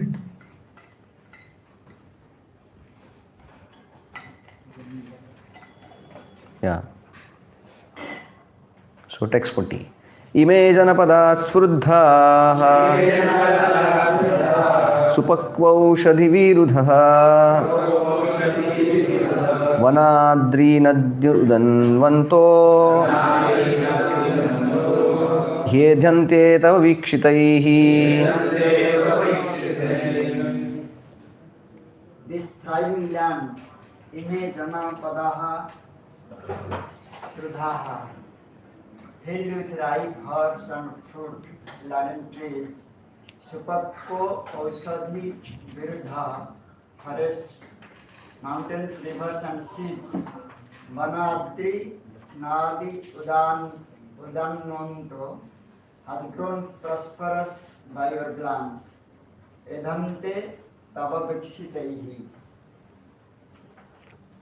All these cities and villages are flourishing in all respects because the herbs and plains are in abundance. The trees are full of fruits, the rivers are flowing, the hills are full of minerals, and the oceans full of wealth. And this is all due to your glancing over them. So here we understand that the real prosperity is not material prosperity. Generally we feel that when there are big malls, big skyscrapers, wide roads, nice cars, nice mobile phones, nice laptops, that is what the prosperity is. But that is not actual prosperity. Actual prosperity is natural prosperity, which pleases the heart, not that it increases the hankering. And people live like living ghosts, because ghosts are having so many desires but no body to enjoy. So similarly, nowadays people, because their desires are so many and resources are so less, so they are equal to ghosts only. So this is a ghostly life. People live in urban setting. So they are staying some chawl but thinking of having some bungalow in Juhu, like that. And in that desire they live. That is a ghostly life. That so many desires, unlimited. So, but then the real prosperity, as Kunti Maharani is telling here, that when Krishna is pleased, then Krishna glances what comes, then that is called as a Lakshmi. Lakshmi is when Krishna is pleased, then Lakshmi is pleased and Lakshmi gives some prosperity. So Lakshmi cannot be artificially kind of turned to you, because Lakshmi is not ordinary. You can't hijack, you can't force Lakshmi to favor on you. Ravana tried it, but then he was killed with all his material prosperity, material strength. The real prosperity, as Prabhupada writes in the purport, is when the Krishna is pleased and then he glances, then the nature, who is Krishna's energy, gives that material wealth even. That is greater. And that's how we see in India also previously. No material industrialization was there, no malls were there, no things were there like that. But still, India was considered Sone ki chidiya. So, all people all over the world, they were looking for India to exploit, because so that wealth was coming from where? The wealth was coming from pious life dedicated to higher aim of life, that is to please Krishna. So when Krishna is pleased by Varnashrama or Bhakti, then what prosperity comes out of that? That is uncomparable to the prosperity by modern ways like that. So Prabhupada writes, human prosperity flourishes by natural gifts and not by gigantic industrial enterprises. The gigantic industrial enterprises are product of a godless civilization, and they cause the destruction of noble aims of human life. The more we go on increasing such troublesome industries to squeeze out the vital energy of the human being, the more there will be unrest and dissatisfaction of the people in general. Although a few only can live lavishly by exploitation, the natural gifts such as grains, vegetables, fruits, rivers, the hills of jewels, minerals, and the seas full of pearls are supplied by the order of the Supreme, and as He desires, material nature produces them in abundance or restricts them at times. So, these natural gifts, they are the real wealth. Natural wealth rather than artificial wealth. That's how Prabhupada wanted that we live naturally. Simple living, high thinking. Nowadays life is simply living, hardly thinking. Right? So there is no living also and thinking also. Prabhupada taught us how to live simply and think highly. So Prabhupada writes in the end of the purport, what we need therefore is to be obedient to the laws of the Lord and achieve the perfection of human life by devotional service. So this is not just a philosophical thing, but it is to be applied even on the level of management, the government. Unless the king doesn't know this, unless the prime minister doesn't know this, all his energy will be diverted to material prosperity. Everybody thinks that more industry, more money, more, we become the $1 trillion economy, and then prosperity will be there. It will not be there. We will be another America. The way they are suffering, we will also suffer. So, China. Okay, so we will be another China. So, after some time they will be collapsed. Like that. The way now America is getting collapsed, tomorrow China will collapse. And then if India is in the same line, India will collapse. So it's not by external material things we can be prosperous. Text 41. So now she is praying for herself. अथ विश्वेश विश्वात्मन् विश्वमूर्ते स्वकेषु मे स्नेहपाशमिमं छिन्दी दृढं पाण्डुषु वृष्णिषु. O Lord of all the universes, Vishvesha, O life of all the universes, Vishwatma, O form of all the universes, Vishwamurti, please cut Ata Chindi, my strong bonds of affection, Meimam Dridam Snehapasam, for my relatives, the Pandavas and Yadavas, Svakeshu Pandushu Krishnishu. O Lord of the universe, soul of the universe, O personality of the form of the universe, please therefore sever my tie of affection for my kinsmen, the Pandavas and the Rishis.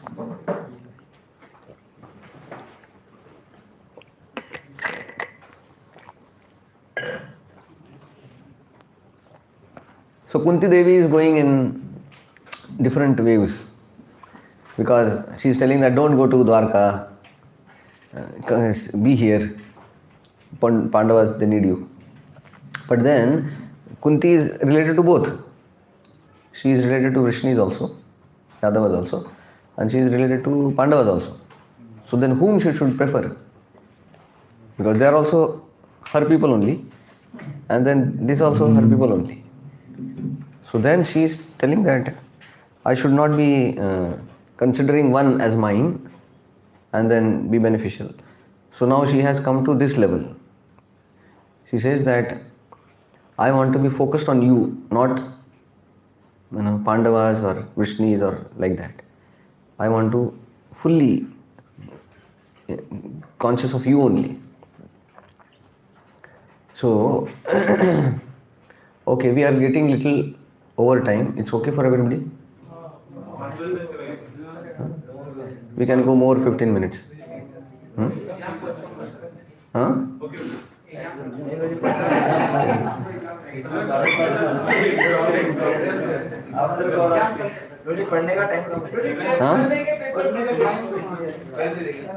Nimayata approve. Can we postpone it tomorrow, bro?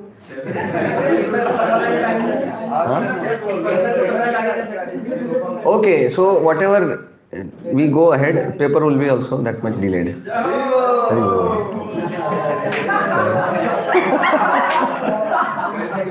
Okay, so he says, Atha Vishvesha Vishwatman Vishwamurte Swakeshu me Snehapasham imam chindi Dudham Pandushu Vishnushu.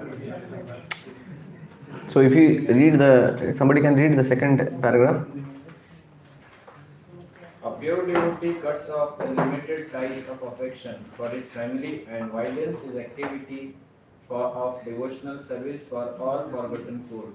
Yeah, so many times people at home, parents, they may ask, why you are cutting the affectionate ties? Have you become recluse? Have you become so insensitive? But then we are not leaving the family. We are widening the family, like that. Previously we were thinking only mother, father, brother, sister, that is only family.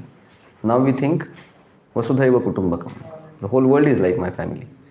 So we are not leaving the family. We are widening the family without getting married. That's the one.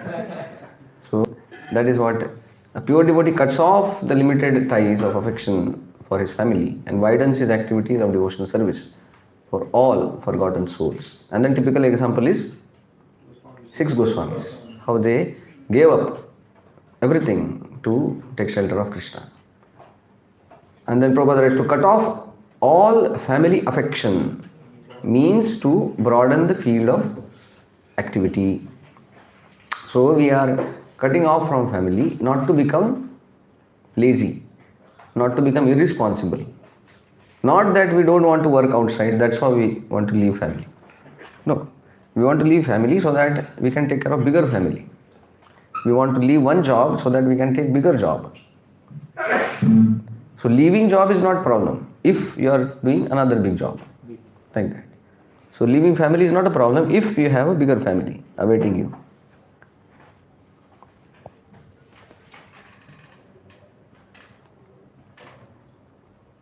So in the third paragraph it says, therefore it is sometimes experienced that the Lord, out of his special affinity towards a weak devotee, breaks the family affection by force of circumstance, arranged by his all-powerful energy. And many of us, we have experienced this, that, okay, somebody can read this last paragraph? Such personalities. Such personalities as a Brahmana, a devotee, a king, or a public leader must be very broad-minded in discharging their respective duties. Srimati Kunti Devi was conscious of this fact, and being weak, she prayed to be free from such bondage of family affection. The Lord is addressed as the Lord of the universe, or the Lord of universal mind, indicating his all-powerful ability to cut the hard knot of family affection. Therefore, it is sometimes experienced that the Lord, out of a special affinity towards a weak devotee, breaks the family affection by force of circumstances arranged by his all-powerful energy. Example,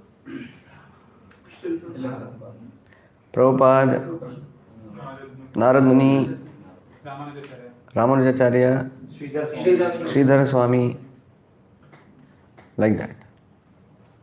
And to some extent, all of us. That some things cause us to help us leaving aside all the bondages of this world. Huh? They were not weak, but they act as an inspiration for weak, like that. If they don't do that, how we know how to do it? Like that. So Arjuna is not weak or bewildered, but he acts as a bewildered person, weak person, so that we can know. By doing so, he causes the devotee to become completely dependent on him and thus clears the path for his going back to Godhead. Yeah. So that's how we should pray to the Lord, the way Kunti Maharani is praying.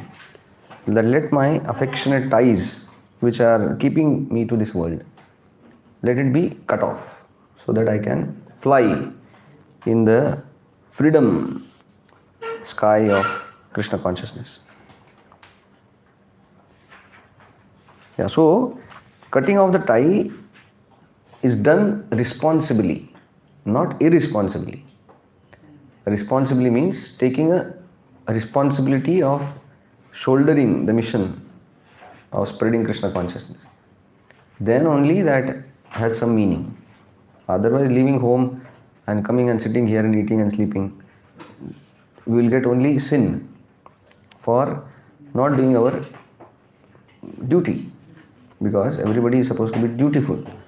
We are supposed to take care of our father, mother, brother, sister, all other. There are so many obligations.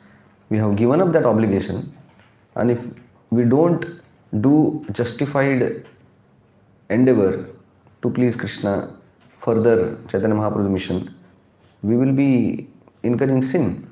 We will be like that. So we will be considered irresponsible. So leaving aside family and coming is not the end. The responsibility doesn't end with that. Just shaving up and joining. It's not that now we have finished. No, this is the starting. If we don't do what we are supposed to do, then how it will work? It will be a sin. It will be a inappropriate thing to do. Yeah. So she is telling that let my all affectionate ties be cut off. And then Krishna may ask that, oh, you want to be detached? Tomorrow you will be detached from me also. Then she says, no. I just want to be detached from this world, not to you. And that's how she goes to the next verse, 42. Tvai me ananya vishaya mati madhurpate sakrut ratim udvahata daddha gange vaugham udanvatihi. Let my mind, Mati, with attention fixed on no other object, Ananya Vishaya, repeatedly carry a secret Udvahata in affection to you, Ratim Tvai, chief of the Madhu dynasty, Madhupate, just as Ganga Eva carries a full stream of water, Udanyati Ada, to the ocean, Ogham. Translation. O Lord of Madhus, as the Ganges forever flows to the sea without hindrance, let my attraction be constantly drawn unto you without being diverted to anyone else. So now she is becoming focused on Krishna. She is telling that I don't want to be diverted to anything else. They may be very close to me, but still I don't want to be diverted. Let my mind taking shelter of you alone, nothing else. And then she says, in that endeavor, there may be many difficulties.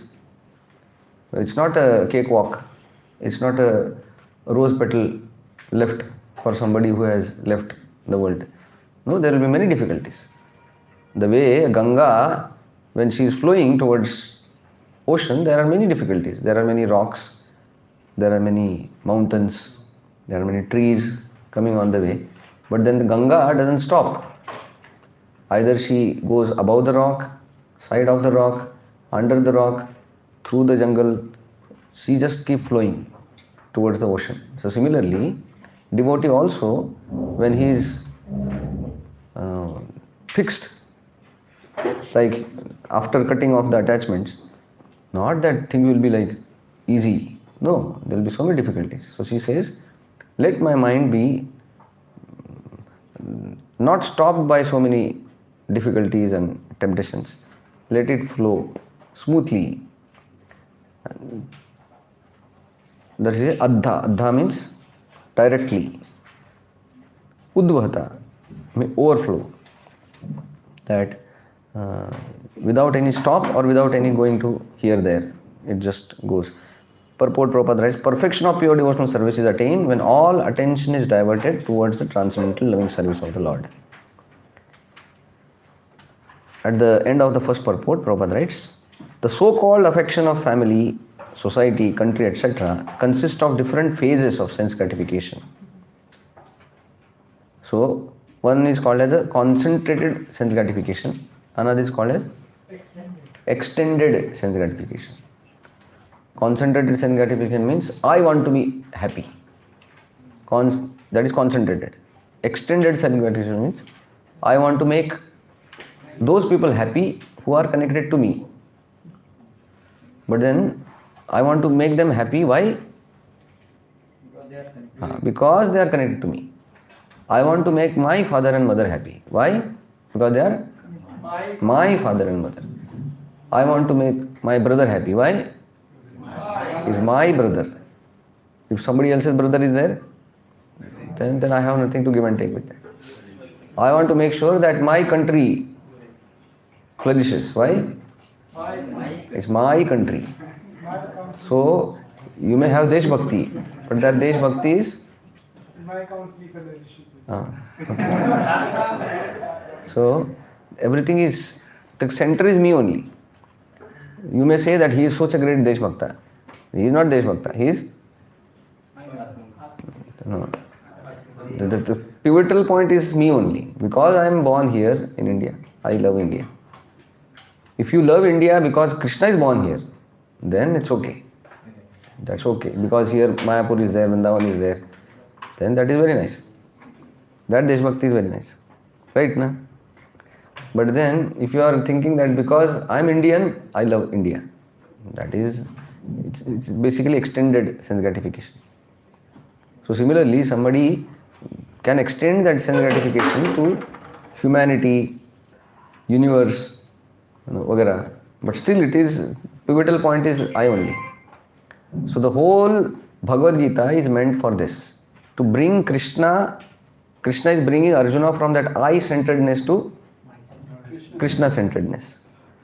Krishna told Arjuna that you are just thinking of you only. How I can be happy. How I should not be incurring sin. How I feel and what I do. But then after Bhagavad Gita, then he understood that Karishye Vachanam Tava. That is the end of the Bhagavad Gita. So in our life also, we may, so sacrificing our own interest, sacrificing our own likings, dislikings for Krishna's pleasure, for Guru's pleasure, that is how Krishna comes in center.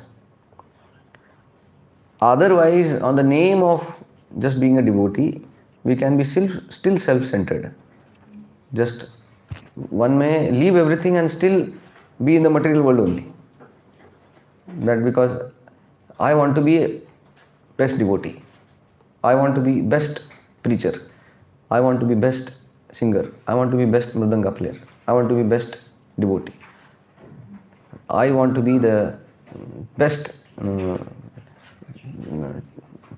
So everything what that kind of things is there, that is I-centered only. So we are not thinking of Krishna. Yes. So in this shloka, Kunti Maharaj is asking that the attention be constantly drawn towards Krishna. Such arrangement he is asking.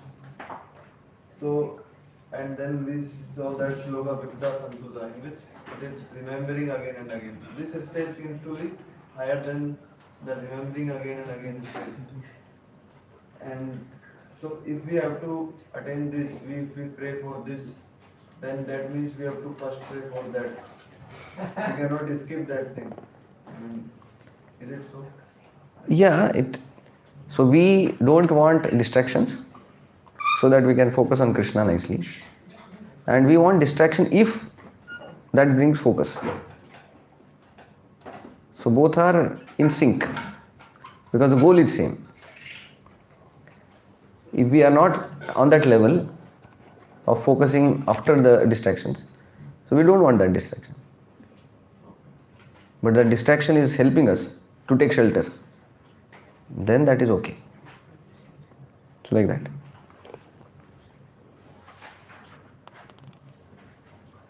And Prabhupada writes in the second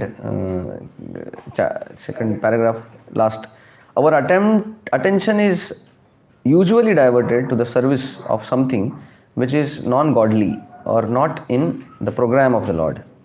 When the program is changed into the service of the Lord, that is to say, when the senses are purified in relation with the service of the Lord, it is called pure unalloyed devotional service. Srimati Kunti Devi wanted that perfection and prayed for it from the Lord.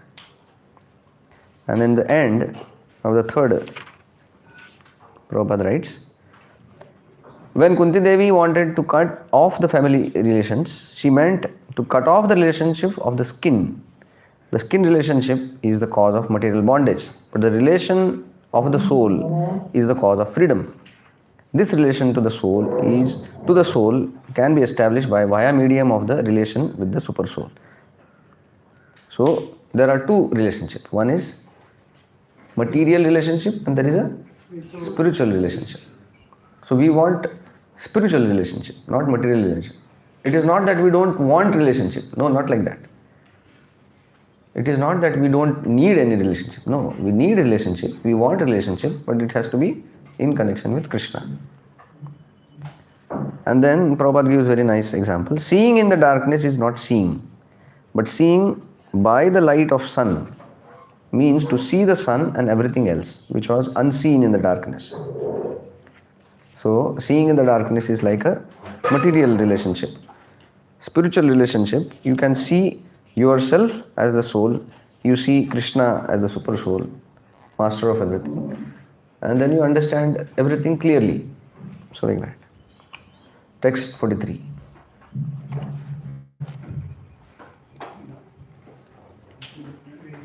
Shri Krishna Krishna Sakha Vrishnya Shabhava Nigthrug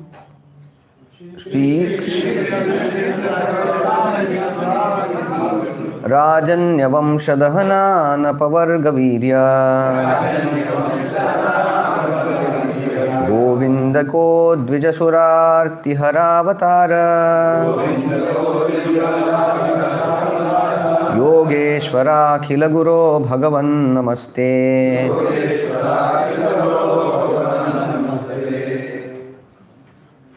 O Krishna, Shri Krishna, O friend of Arjuna, Krishna Sakha, best of Yadavas, Krishna Rishabha, destroyer of the kings who armed the earth, Avani Drug Rajanya Vamshadhana, Lord of undiminished strength, Ganapavargavirya, Lord of all the cows, Govinda, destroyer of the suffering of the cows, Brahmanas and Devatas, Bodhisura Arti Haravatara, Master of Yoga, Yogeshwara, Guru of all people, Akhila Guru, O Lord Bhagavan, I offer respects to you, Namaste.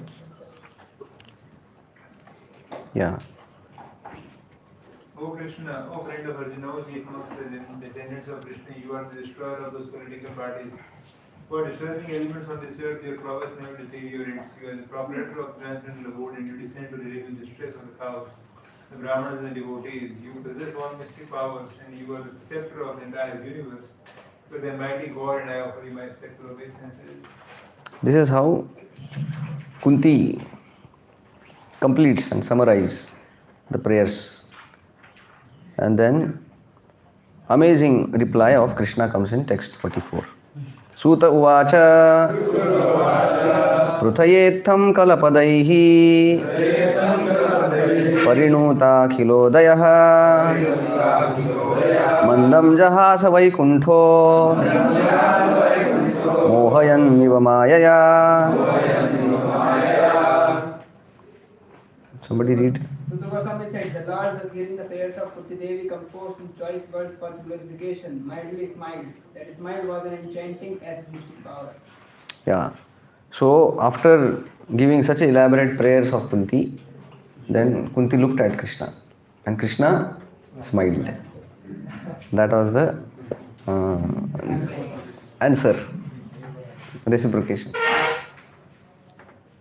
So he says that Mandam Jahas Vaikuntho, and that smile itself was so enchanting.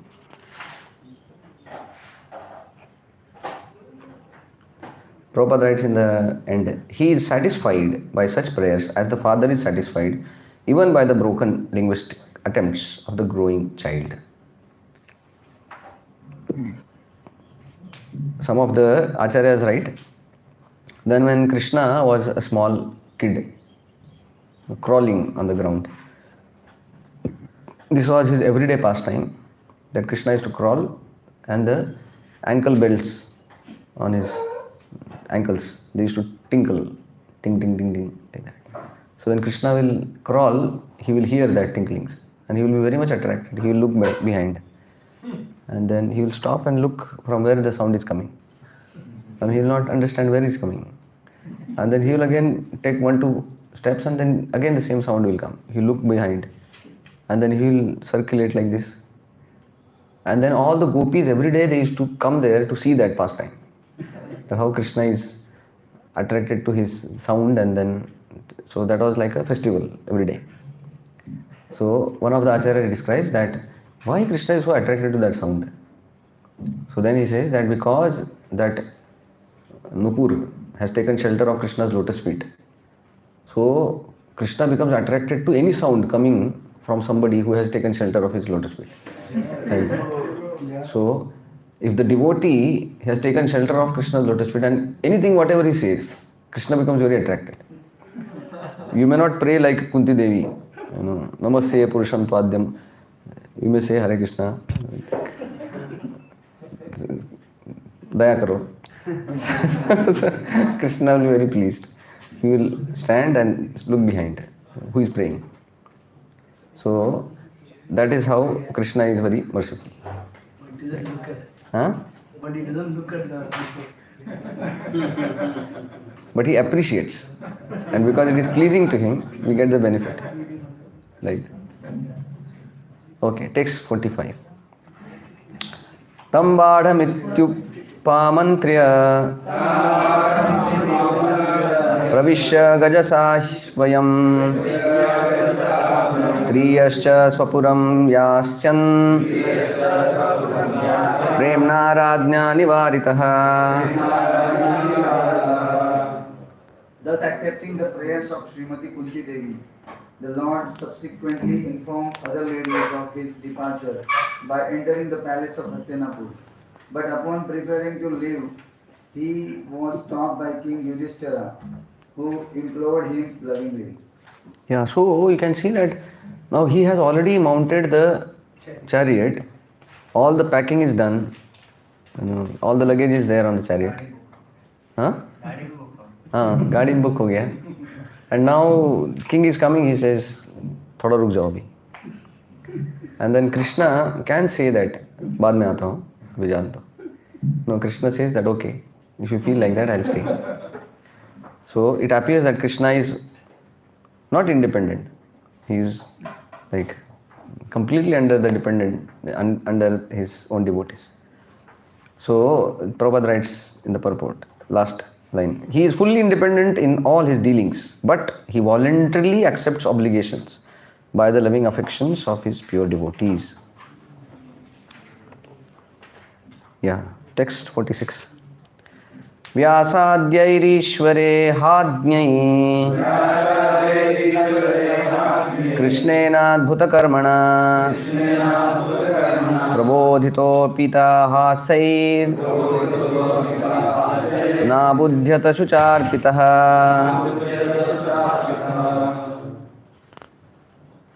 King Yudhishthira, who was much aggrieved, could not be convinced, despite instructions by great sages headed by Vyasa and the Lord Krishna himself, the performer of superhuman feats, and despite all historical evidence.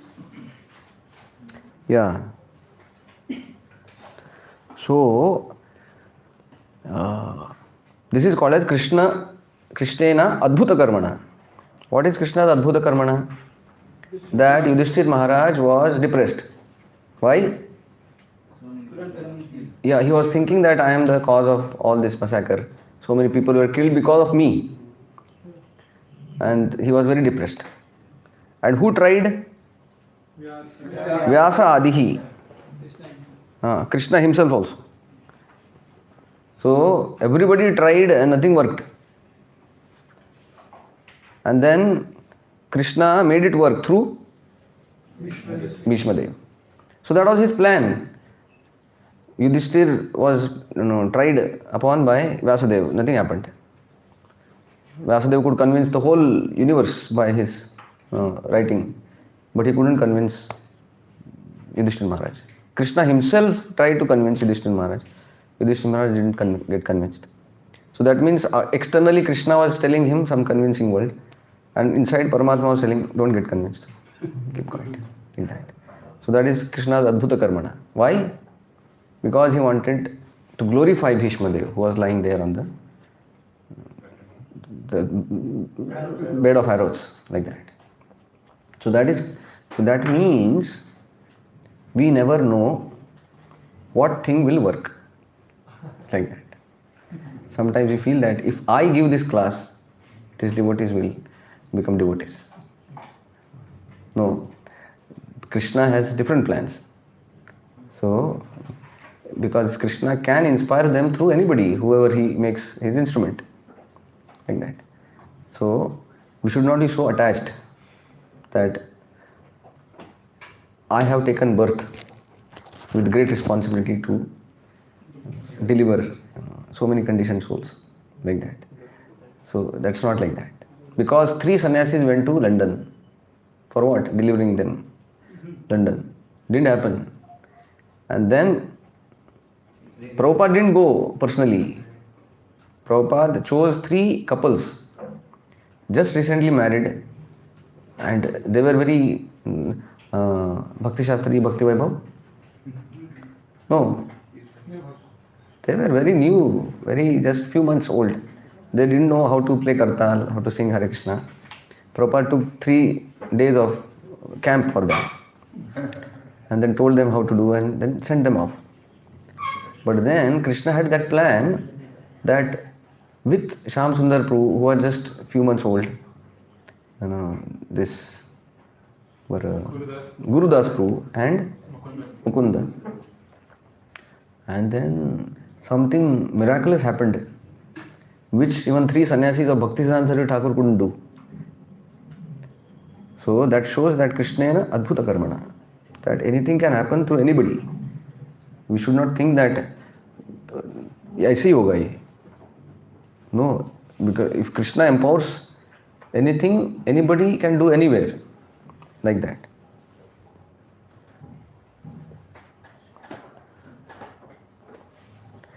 Yeah.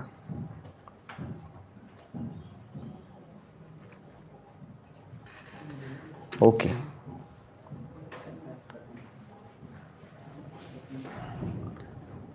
Text 47. Aharaja dharmasuta chintayan surudam vadham prakrutenatmana vipraha sneha moha vasham gataha. King Yudhishthira Dharma, overwhelmed by the death of his friends, was aggrieved just like a common materialistic man. O sages, the children by affection began to speak. Yeah, text 48. अहो मे पश्यता ज्ञानम् हृदि रूढं दुरात्मनः पारक्यस्यैव देहस्य बह्व्यो मे अक्षौहिणीर्हतः. King Yudhishthir said, O my lord, I am the most sinful man. Just see my heart, which is full of ignorance. This body, which is ultimately meant for others, has killed many phalanxes of men. Yeah, so we see the sensitivity of Yudhishthir Maharaj, that generally somebody becomes victorious. Great success has come. And this is not a small success. You have become the emperor of the whole world. After becoming that, what will be his activities? Even if he is sitting with, they will just have a nice fun. You know, तुम nice, अच्छा लड़ाई किया तुमने. वो इसको कैसे मारा तुमने, बहुत अच्छा किया. You know, इसको भी हमने उड़ा दिया, तो उसको भी उड़ा दिया, बहुत अच्छा है. That generally that will be our thing, na? That so, but here after getting that victory, he is thinking, "Arey, how many people got killed and you know, what about that?" So you can see the sensitivity of Yudhishthir Maharaj. He is not thinking about his victory, but then the causes of that victory, that how much he has caused pain to others.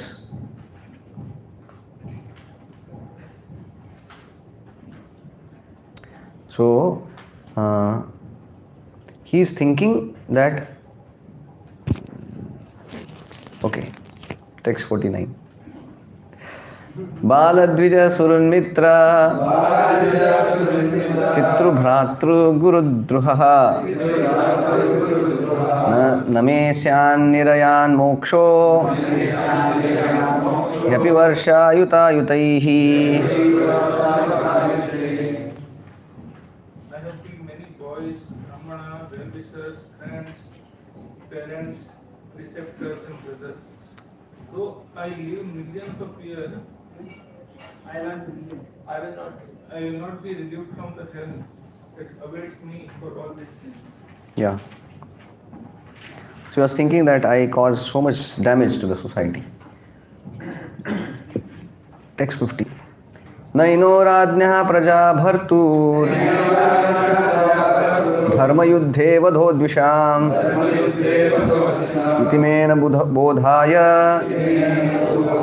कल्पते शासनं वचः. There is no sin for a king who kills for the right cause, who is engaged in maintaining his citizens. But this injunction is not applicable to me. Yeah. So here we can see that Yudhishthir Maharaj is revisiting, rethinking about his own intentions. He is not thinking that whatever happened, that was right only. अभी क्या उसका बारे में सोचना? But he was going back and thinking that really it was necessary. He was thinking that actually the citizens were very happy. There was no problem from the citizens. These citizens were very nicely taken care by Duryodhana. So citizens have no problem. Then why did I do? Only cause is that I wanted to be king. So that is not good. So he is thinking like that. Text 51. Strinam maddata bandhuna droho yosa vihothitaha karmabhir guramedhiyam aham naham kalpo vyapohitum. I have killed many friends of women, and I have thus caused enmity to such an extent that it is not possible to undo it by material welfare work. Yeah. Prabhupada writes in the purport, the Grahamedis are those whose only business is to perform welfare work for the sake of material prosperity. Such material prosperity is sometimes hampered by sinful activity. So he is feeling that I did some selfless work, like Ashwamedh Yajna and this and that. But then that was still, I was the cause, I was in the center. That is not good. For example, somebody is distributing food to the poor and then he is distributing non-veg because people like it. So that is, he will incur the sin for that. Although it is a good cause. So similarly, he was feeling that I did yajnas, but then I did that yajnas for myself only. I killed 3 horses, Ashwamedh yajnas, and vagara. So text 52. यथा पंकेन पंकाभ्यः सुरया वा सुराकृतं भूतहत्यां तथैवैकां न यज्ञैर्माष्टुमर्हति.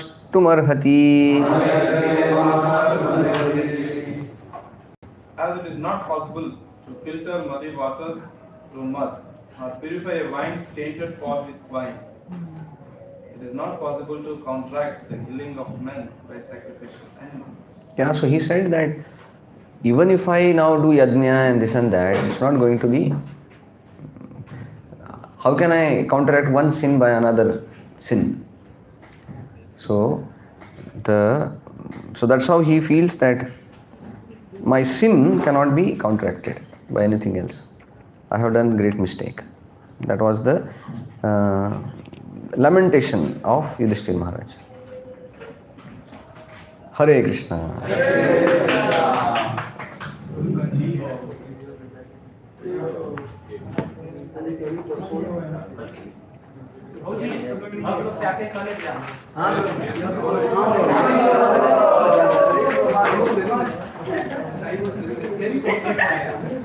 Okay, the attendance.